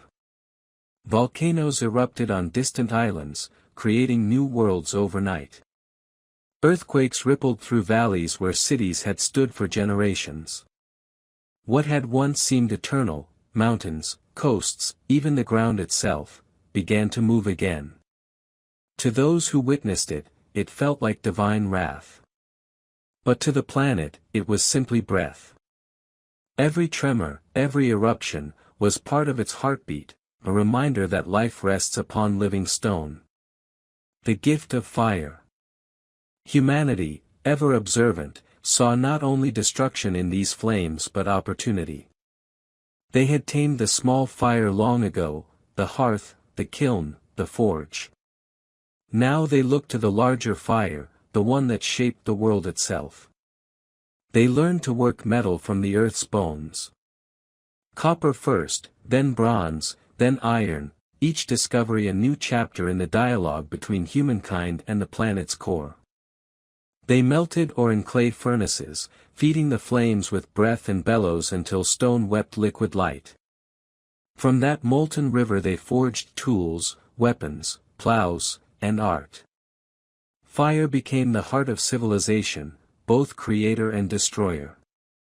With it, they cleared forests and built cities. With it, they shaped destiny. And with it, they carried the same paradox that lay within the earth itself, creation born of heat, and ruin following close behind. The mountains awaken. In the ring of lands encircling the great oceans, mountains rose higher. The crust cracked and folded, lifting entire ranges toward the heavens. The Himalayas, still young, climbed skyward another breath. The Andes rumbled. The Aegean, the Mediterranean, and the islands of fire between them flared to life. To the people who dwelled nearby, these peaks were gods. They offered offerings of grain and smoke, believing that the mountains hungered as men did. They feared the roar of the earth's voice, the thunder that came not from clouds, but from stone. Yet they also worshipped the bounty the eruptions left behind, black soil rich with minerals, fields reborn in ash. They learned that every act of destruction carried the seed of renewal. In time, they would name this truth in 100 tongues, but its meaning would remain the same. The fire that burns also feeds. The shape of continents. The restless plates beneath the seas drifted slowly onward, their edges grinding and colliding. Mountains rose, oceans widened. The map of the world, unseen by human eyes, redrew itself grain by grain, tide by tide. The Atlantic widened, the Pacific deepened. Islands formed from coral and cooled lava. Rivers changed course, deserts shifted their borders. The earth, still sculpting itself, cared little for the mark civilization drew upon its face. Even now, the continents were part of a vast conversation, their movements echoing the same forces that had cracked the supercontinents of the deep past. The same currents of molten rock that once split Gondwana and Pangaea still flowed, unending. The fire within was patient. It worked in ages, not years. And through it, the earth ensured that no map, no empire, no age would ever remain fixed. The price of power. As humanity mastered metal and flame, the world changed faster than ever before. Forests fell to feed the furnaces. Ores were pulled from deep wounds in the hills. The smoke of progress rose to join the clouds, turning skies a shade dimmer. Fire had given humans freedom, but also appetite. And appetite, once awakened, is endless. The same heat that cooked food now fired armies. The same forges that made tools made weapons. Where once people prayed to survive the earth's fury, now they began to mimic it, burning, melting, reshaping. Civilizations grew vast and proud. They called themselves eternal, built in the image of gods, their cities of stone glowing under torches and sun alike. But the earth watched, silent. It had seen eternity claimed before. The breath of volcanoes. High in the sky, dust from distant eruptions turned sunsets to crimson. Ash drifted across oceans, carried by winds to lands that had never known fire. For years after each eruption, the world grew cooler, the light softer, the harvests thinner. Some years, the sun itself seemed veiled, its warmth muted by the haze. People feared they had angered the heavens. But the truth was simpler, older, and far beyond them. The breath of the earth was circling the globe. Volcanoes were the lungs of the planet. Through them, carbon and ash returned to the sky, balancing what the forests and oceans absorbed. Their destruction was part of life's renewal, an invisible exchange between fire and air. When the sky turned red, the earth was not dying. It was speaking. The kingdoms of stone. In the cradle of these fiery lands, humanity built monuments meant to last forever. They carved temples into rock, raised towers from volcanic stone, quarried marble from mountains once molten. The very bones of the earth became their art. In Greece and Rome, pillars rose upon lava plains. In Mesoamerica, pyramids climbed from jungles still warm with the memory of eruption. In the Pacific, entire cultures learned to live upon trembling ground, reading the moods of mountains as others read stars. They built with what the planet gave, and in doing so, tied their fate to its temperament. When the earth shook, they rebuilt. When it buried them in ash, new generations rose atop the ruins. The fire within destroyed cities, but it never ended civilization. It reminded humanity that creation and loss are the same act seen from different ends of time. The Sea of Smoke. Across the oceans, invisible forces stirred. Beneath the waves, the fire spread along unseen ridges, volcanic chains stretching for thousands of miles. From those cracks, heat bled into the water, driving currents that carried warmth around the globe. The ocean and the mantle spoke in secret language. A constant exchange of energy, pressure, and time. These underwater eruptions built new islands, new reefs, new life. Even in the deepest dark, where sunlight never reached, entire ecosystems gathered around vents of heat. There, in black water rich with minerals, strange creatures thrived, proof that life does not always need light, only energy. The same fire that fed these abyssal worlds was the same that forged mountains and filled the air with breath. Every element of earth was connected, surface to core, water to flame. The call of the core. No human eye could see it, yet the planet's heart beat steadily, a sphere of iron and heat spinning within. Its motion generated the magnetic field that wrapped the earth in invisible armor, shielding it from the sun's rage. Every compass, every migrating bird, every aurora in the sky was born from that hidden fire. Without it, the atmosphere would vanish, stripped away by solar winds. Without it, the seas would freeze, and the air would burn.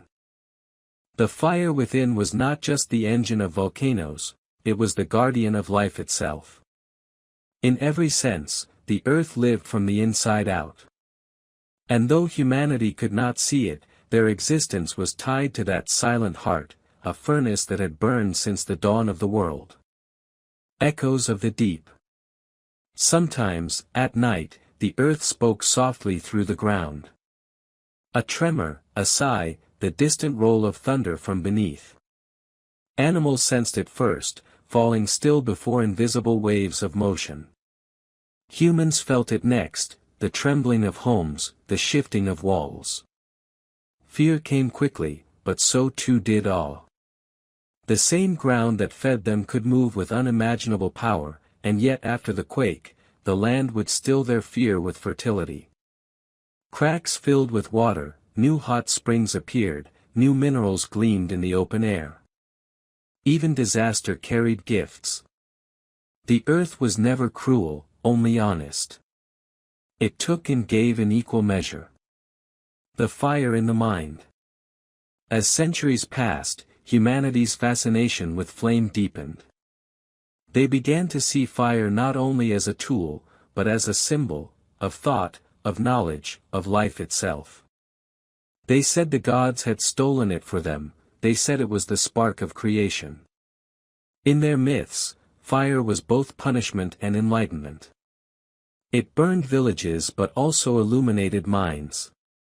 It forged metal and also forged will.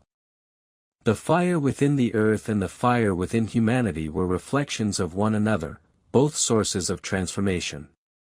Both necessary. Both dangerous. The more they studied the world, the more they realized that the same forces shaping mountains also shaped themselves. They too carried a core, hidden and fierce, the inner fire of curiosity, creation, and defiance. The balance rekindled. For all its fury, the planet's inner fire maintained the same delicate equilibrium that had always governed it. Volcanoes released gases that forests would later breathe. Ash restored minerals to the soil. The crust, fractured by quakes, allowed oceans to circulate nutrients through the deep. Even destruction had design. Even chaos served life. Humanity, though often blind to the pattern, lived within its grace. They built new cultures atop the ruins of the old. They adapted to tremors, learned to read the smoke, to hear the voice of the ground.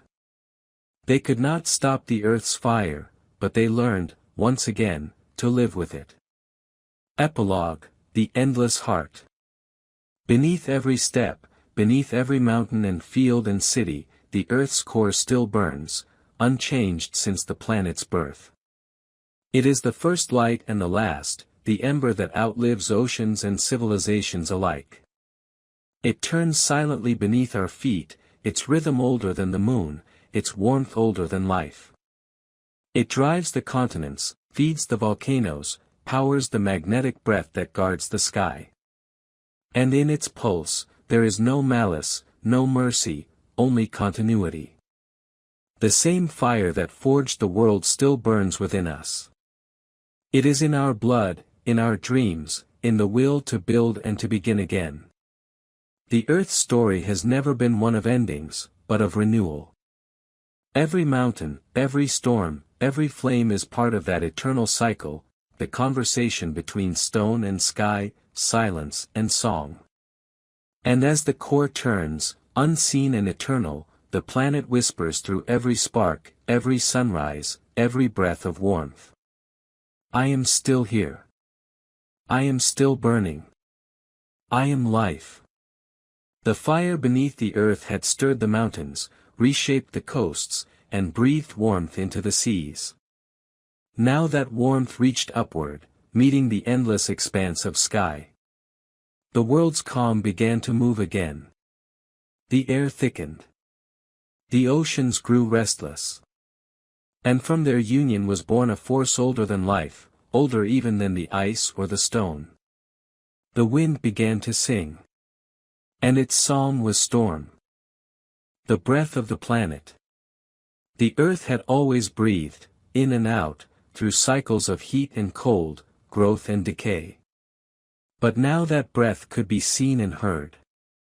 It curled through the clouds, swirled across the seas, and raced through the forests.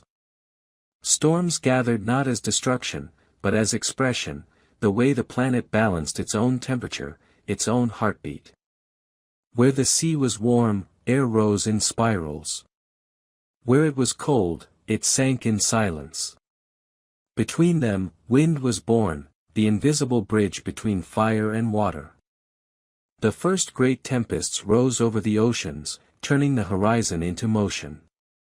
Lightning tore the sky open like veins of molten light. Thunder rolled across continents, echoing off the mountains and into the deep. It was not the wrath of gods. It was the voice of balance, fierce, alive, and necessary. The ocean's rage. Nowhere was this new power more alive than upon the seas. The warming waters, stirred by the planets turning and the pull of the moon, began to spin into vast storms. Cyclones, hurricanes, and typhoons, different names, the same breath.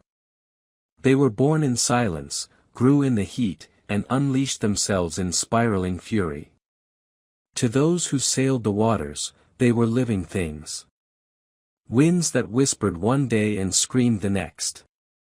Walls of water rising from calm seas, then vanishing as quickly as they came. The early navigators learned to read their moods, the color of the clouds, the scent of the air, the trembling of the waves before the storm. They feared them, but they also respected them. For without storms, there would be no rain. Without rain, no rivers. Without rivers, no life. Even in their fury, the storms were gifts. The sky that moves. Above the land, the storms shaped continents as surely as rivers or glaciers once had. Rain carved valleys and filled lakes. Lightning split trees and ignited forests, making way for new growth. Each bolt of fire from the heavens returned nutrients to the soil, feeding the roots below. The air was no longer still. The sky had become a living ocean, flowing and crashing, full of rhythm and energy. From equator to pole, winds carried heat, seeds, and life. Birds rode the currents. Clouds drifted as caravans of vapor, connecting oceans with deserts, mountains with plains. No place on earth was truly alone anymore. Everything was connected by motion. The age of water. The balance between ocean and sky created a new kind of world, one where water ruled every form of life. It fell from the heavens, ran through the land, and returned again to the sea in endless repetition. Evaporation and rain became the pulse of the earth. Rivers swelled with storm water, overflowing their banks to renew the soil. Lakes filled and spilled into new valleys. Even deserts, for brief moments, turned green beneath the rare touch of rain. The people who lived in this age learned to watch the clouds with devotion. They built their homes high, carved channels for the floods, and prayed to the rain with song and fire. In every culture, water became divine. In every language, it had 1,000 names. They feared its absence and revered its return. They understood, as few do now, that water is memory, the ancient blood of the earth. The tempest and the seed. Storms, though wild, brought creation in their wake. Where lightning struck, fire followed, and where fire passed, new life sprang up. The ash of burned forests became rich soil. Seeds scattered by the wind found roots in open ground. And so destruction and renewal became one. Even the animals learned the rhythm. Birds fled before the storm and returned when it had passed. Insects hid beneath bark, waiting for the rain. Fish swam deeper, knowing the currents would change. Every creature on earth became a student of the wind. Humanity, too, learned. They watched the flight of birds to predict the coming rains. They built temples aligned with the seasons of storm and calm. Their stories told of gods of thunder, of rain-bringers and wind-chasers, of sky-mothers and tempest-fathers. They saw in the storms both judgment and grace, the reminder that the same sky that destroys also sustains. The great rains. There came years when the rains did not stop. Monsoons spread across entire continents, their clouds stacked like mountains above the horizon. Rivers swelled until they joined with one another, turning plains into seas. Forests drank deeply, their roots binding the soil against the endless rush of water. In these times, the earth seemed to wash itself clean, every valley, every leaf, every stone renewed. The floods carried not just destruction, but fertility. They spread minerals, fed the fields, and reshaped the land in silence. When the waters finally receded, new lakes gleamed beneath the sun. The scent of life was everywhere, wet earth, green growth, the sharp breath of air after lightning. The people gave thanks. They saw the floods not as punishment, but as the heartbeat of a living world. The fury of the skies. But not all storms were gentle. Some came without warning, born from the meeting of heat and cold in violent embrace. They rose over the horizon like beasts, black towers crowned with lightning. The wind howled across plains, tearing trees from roots, shattering walls, sweeping away entire villages. People huddled in caves, in temples, in the hollows of mountains, praying to the roaring heavens. They had known hunger, fire, and flood, but never such rage from above. And yet, even these tempests had purpose. They cooled the planet, scattering heat where it had gathered. They turned stagnant air into life. They kept the world breathing. The storms were not chaos. They were balance in motion, fierce, necessary, alive. The memory of wind. After every storm, the world felt changed. The air was cleaner, the colors brighter. The rivers ran clearer, and the trees stood taller. The animals emerged from shelter, sniffing the sky as though to memorize it. Humanity too began to remember the wind. They built windmills to harness its motion, sails to cross the seas it stirred. They learned that the same power that could destroy their homes could also carry them to new lands. Wind became messenger, traveler, and teacher. It carried pollen and whispers, ashes and dreams. It told stories from one horizon to the next, of deserts and jungles, of snow and surf, of the eternal conversation between land and sky. And in the hush that followed each storm, the earth seemed to sigh, not from exhaustion, but from release. The dance of lightning. Far above the land, lightning still wrote its fleeting script across the clouds. Each flash lasted less than a heartbeat, yet carried the energy to shape the world. It split the air into fire, then into sound, then into silence. It was the earth's most direct expression, the union of energy and light. Some called it divine, others, danger. But in truth, it was communication, the brief handshake between heaven and earth. It charged the atmosphere, fed the soil with nitrogen, and rebalanced the energy of the sky. Without lightning, the air itself would grow still. Without thunder, there would be no renewal. Every flash was a word in the endless language of weather, fierce, fleeting, and full of meaning. The sky remembers. As centuries passed, humanity began to mark the passing of great storms in story and stone. They carved records of floods and lightning into temple walls. They charted the winds, predicting their return with astonishing precision. They gave names to the seasons, not of winter or summer, but of rain and calm. The age of storms became an age of understanding. People no longer saw the sky as wild, but as wise. They learned that chaos was only a form of order too vast to see. The storms taught them humility.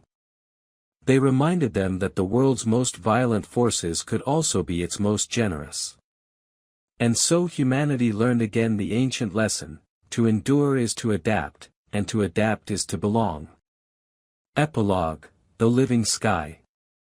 When the last storm of a season faded beyond the horizon, silence fell, vast, clean, and full of promise. The ground shimmered with new life. The rivers whispered softly in the moonlight. The air smelled of renewal, of endings that were also beginnings. The earth had changed once more. It was no longer the frozen world of the Ice Age, nor the tranquil balance that followed. It was a planet of movement, breathing, turning, alive in every layer. The fire beneath had given strength. The storms above had given rhythm. Together, they had taught life to dance between destruction and creation, between stillness and motion. The earth was learning again to move, and humanity, watching the skies, was learning to move with it. In the distance, thunder rolled, soft, steady, eternal. And the planet whispered, in the language of rain and wind and light. I am not still. I am not silent. I am alive. The storms had quieted. The fires had settled deep beneath the crust. The earth, though still alive with motion, had found a fragile calm once again. In that calm, something extraordinary unfolded. A creature that had walked the plains, carved stone, tamed fire, and survived the great cold began to rise beyond instinct. It looked at the stars and saw questions. It looked at the earth and saw possibility. The world that had once created humanity was now being shaped by it. This was the dawn of a new epoch, not of ice or storm or flame, but of thought. The age of humanity had begun. The builders of the world. Across the continents, civilizations blossomed like spring after a long winter. The rivers that had once merely sustained life now became the veins of empires. The Nile, the Tigris, the Indus, the Yellow River, each carried not just water, but memory and ambition. Cities rose from clay and stone. Walls climbed higher, towers reached toward the sky, and streets filled with the echo of human life. In Mesopotamia, temples shone beneath the sun like steps to the heavens. In Egypt, pyramids grew from sand as if shaped by the hands of gods. In the valleys of China, palaces and gardens mirrored the patterns of the stars. In Mesoamerica, stone temples rose above jungles still steaming from rain. Everywhere, humankind built, not only to survive, but to endure. They no longer lived at the mercy of nature, they lived alongside it, sometimes in harmony, sometimes in defiance. The builders had inherited the balance of the earth, but now, they sought to master it. The voice of creation. With cities came new voices, languages, songs, philosophies. People began to speak of justice and order, of the stars and the soul. They asked where they came from and where they would go. They painted the walls of temples with stories of gods who made mountains from clay, seas from tears, and fire from breath. They carved their own likeness into stone, not from pride, but from wonder. They wanted the earth to remember them as they remembered it. They built libraries of scrolls and clay tablets, recording the pulse of the seasons, the movement of stars, the stories of kings and floods and dreams. Knowledge became their new fire, a flame that could be passed from hand to hand, generation to generation. In its light, humanity saw itself clearly for the first time, not as guest or wanderer, but as maker. The weavers of earth. With growing mastery came connection. Paths between cities became trade routes, and trade routes became the first threads of a global web. Across deserts, caravans carried gold, salt, and silk. Across seas, wooden ships traced the curves of continents, following the wind as if guided by unseen hands. Along those routes flowed not only goods but stories, myths, songs, and ideas that crossed mountains and oceans like pollen on the air. The earth itself became a vast loom, and humanity the weaver. Culture intertwined with geography, faith with forest, science with sea. Each thread bound the species closer to itself, and farther from its wild beginnings. No longer children of the storm or ice, humans had become architects of destiny. The world had given them everything. And now, they began to give back, art, language, meaning. The garden of civilization. The world in this age was rich beyond measure. Forests thick and old, oceans teeming with life, skies vast and forgiving.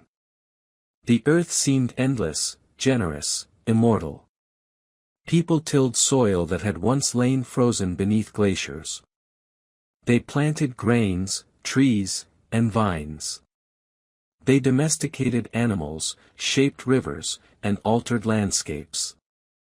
They made gardens that mimicked paradise, ordered, beautiful, alive with human care.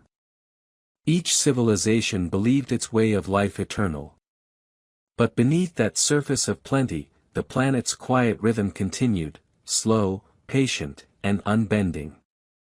For though the earth seemed tamed, it had not changed its nature. It still followed its own cycles, its own deep breath. And in time, it would remind humanity that even mastery must answer to balance. The whisper of overreach. With prosperity came hunger, not of body, but of ambition. The fields grew wider, the cities denser, the appetite for more unending. Forests fell for farmland. Rivers were redirected. Mountains were mined for their hidden wealth. The earth, once infinite in the human imagination, began to shrink.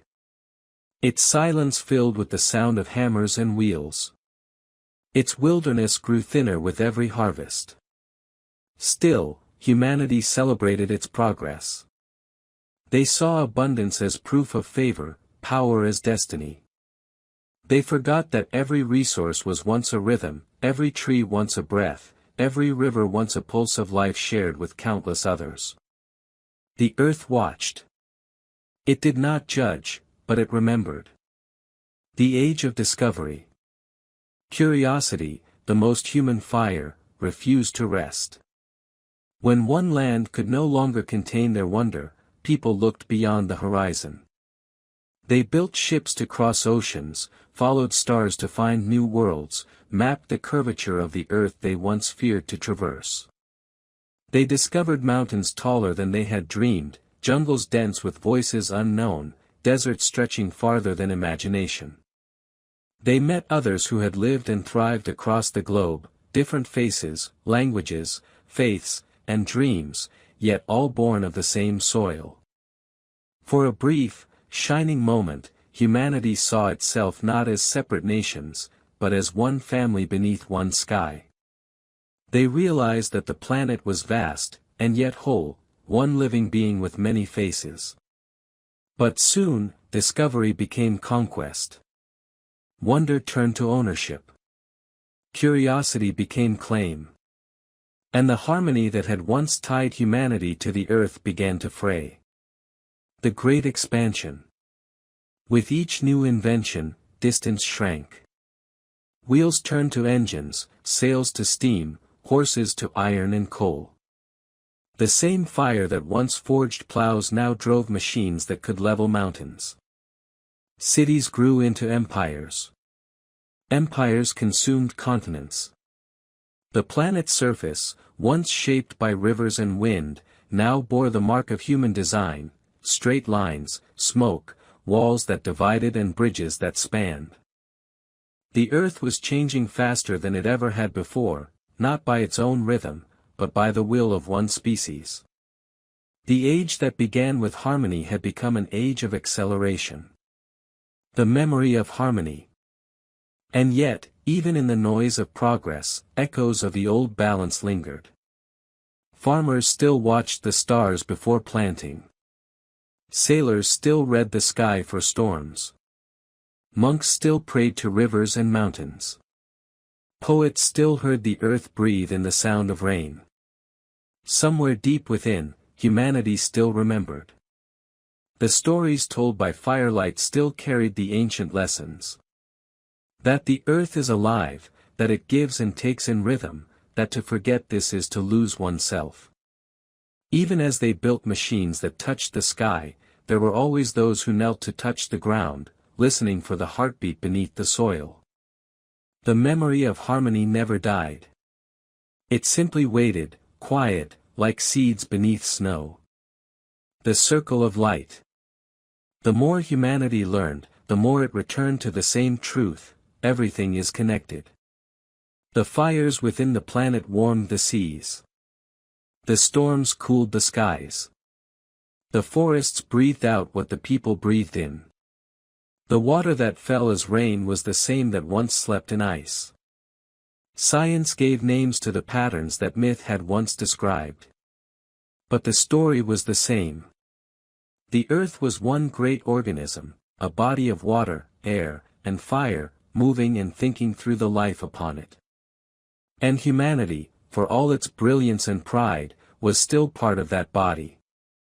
Every breath, every thought, every step echoed in the larger system. To understand this was to see the sacredness of existence.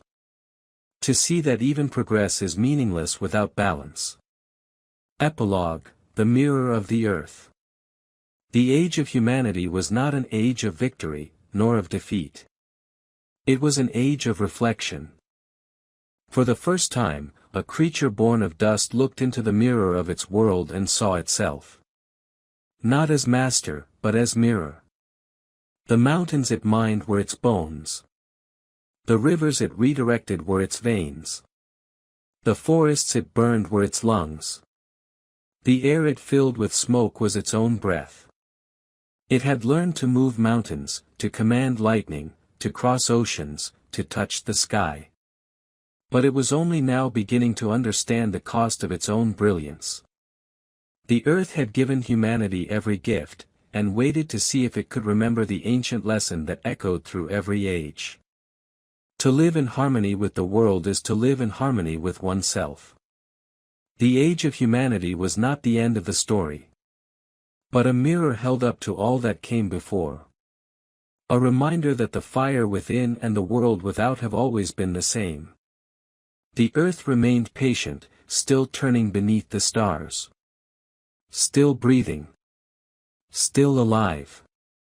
And as the lights of human cities flickered against the darkness of night, the planet whispered once more. In wind, in water, in fire, in silence. I remember you. Do you remember me? The lights of humankind glittered across the planet like constellations reversed, stars on the ground, shining into the heavens. From orbit, the earth no longer slept in darkness, its nights pulsed with the quiet glow of cities. Rivers shimmered with reflection. Skies hummed with motion.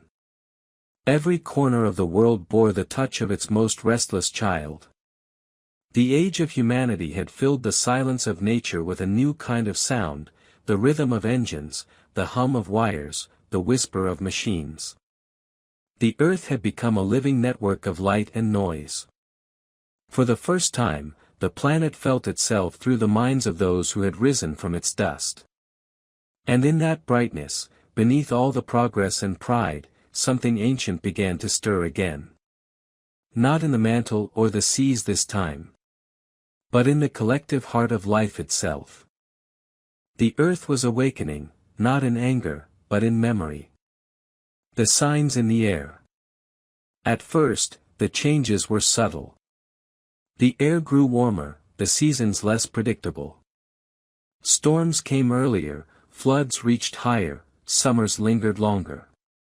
Glaciers that had stood unmoved since the dawn of humanity began to weep into the sea. Coasts redrew themselves, swallowing lands that had held the footsteps of ancestors. Forests thinned under heat and flame. Animals shifted their migrations, chasing climates that no longer stayed still. The ice that had once been history's witness was vanishing, taking with it the frozen memory of ages past. People gave it names: warming, climate, crisis. But to the earth, it was simply the return of motion. The rhythm that had always followed stillness. For the planet, change was not disaster. But for those who had forgotten the pattern, it was revelation. The weight of progress. Centuries of industry had given humanity power beyond measure, power to shape mountains, redirect rivers, and reach the very stars. But every act of creation left its shadow. Smoke drifted skyward, thickening the breath of the world. The oceans grew heavy with the dust of progress, plastic, oil, waste, the remnants of a species that had learned to make more than it needed. Forests fell, replaced by metal and glass. Creatures that had walked the earth for millennia vanished without farewell. And though humanity looked upward, dreaming of other worlds, the one beneath their feet began to tremble, not from the fire within, but from imbalance. The earth had never been still, but now its pulse quickened in a new way. A fever born not from nature's cycles, but from memory forgotten. The planet was not dying. It was reminding. The return of the elements. As the balance tilted, the old powers awoke, the same ancient forces that had shaped the planet's story from the beginning. Water rose first. The melting ice returned to the oceans, lifting tides higher each year. Islands disappeared beneath the waves. Coastal cities, built with pride upon ancient floodplains, learned the language of retreat. Then came fire. Forests blazed under relentless heat. What once had been renewal now became devastation, too frequent, too fierce. The air thickened with smoke, and the sun turned red behind veils of haze. Wind followed. Storms grew monstrous, their paths unpredictable, their strength unmatched. What had once been seasonal rhythm became sudden fury. And finally, earth. The ground itself shifting under the weight of drought and flood. Cracking where water no longer reached. Collapsing where it had been taken too much from. The elements were not at war. They were remembering themselves. The mirror of humanity.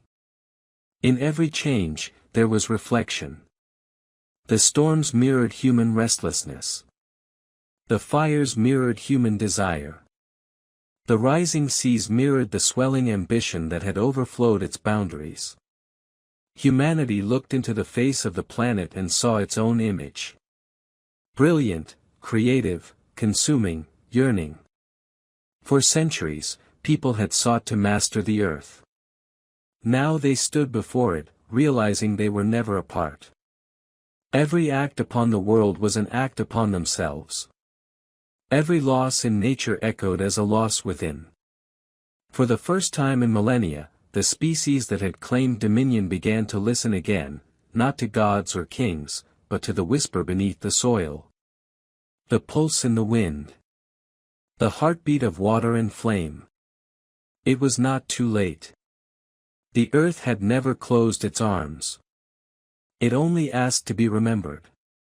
The age of knowing. Science became the new language of reverence. Satellites mapped the breath of forests. Instruments recorded the heartbeat of glaciers. Computers traced the swirling dance of clouds across continents. For the first time, humanity could see the planet as it truly was, whole, interwoven, alive.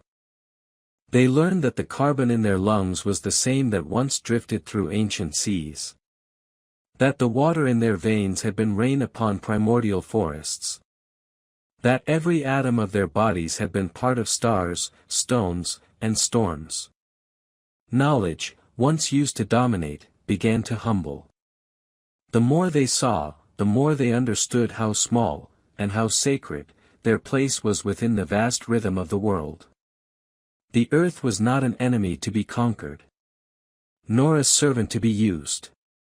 But a companion in time. One that had carried them through every age. Waiting patiently for them to awaken. The awakening. And slowly, humanity began to awaken too. In cities choked by haze, green returned, gardens upon rooftops, forests along old railways, flowers blooming in cracks of stone.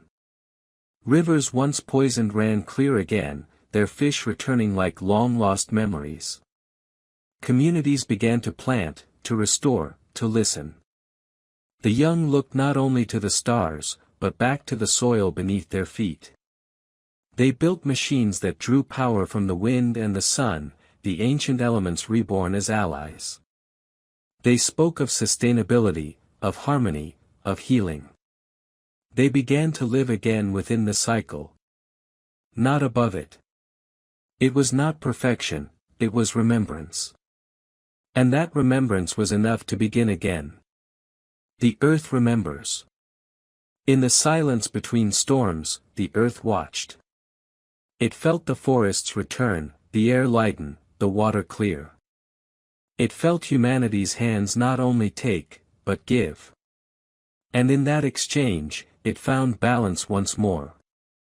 The glaciers would not return to their ancient reach, the forests would not all regrow. But balance does not mean restoration of what was, it means continuation of what is. Life, in all its forms, was learning again to move together. Every leaf that grew, every drop that fell, every whisper of wind carried the same message. The song that had played since the planet's birth. Life endures. The new story. The story of the earth had always been written in cycles, ice and melt, fire and rain, stillness and motion. Now, humanity had become both storyteller and story.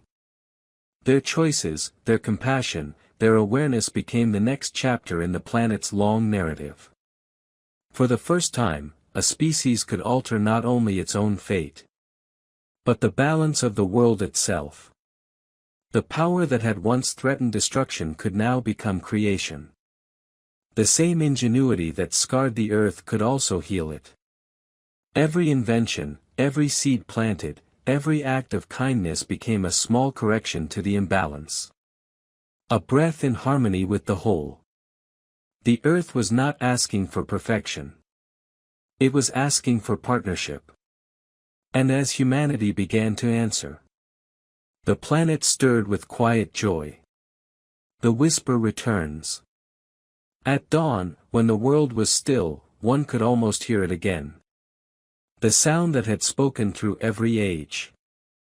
It was in the rustle of trees, in the hum of bees, in the sigh of waves upon the shore. It was the voice that had whispered through the glaciers.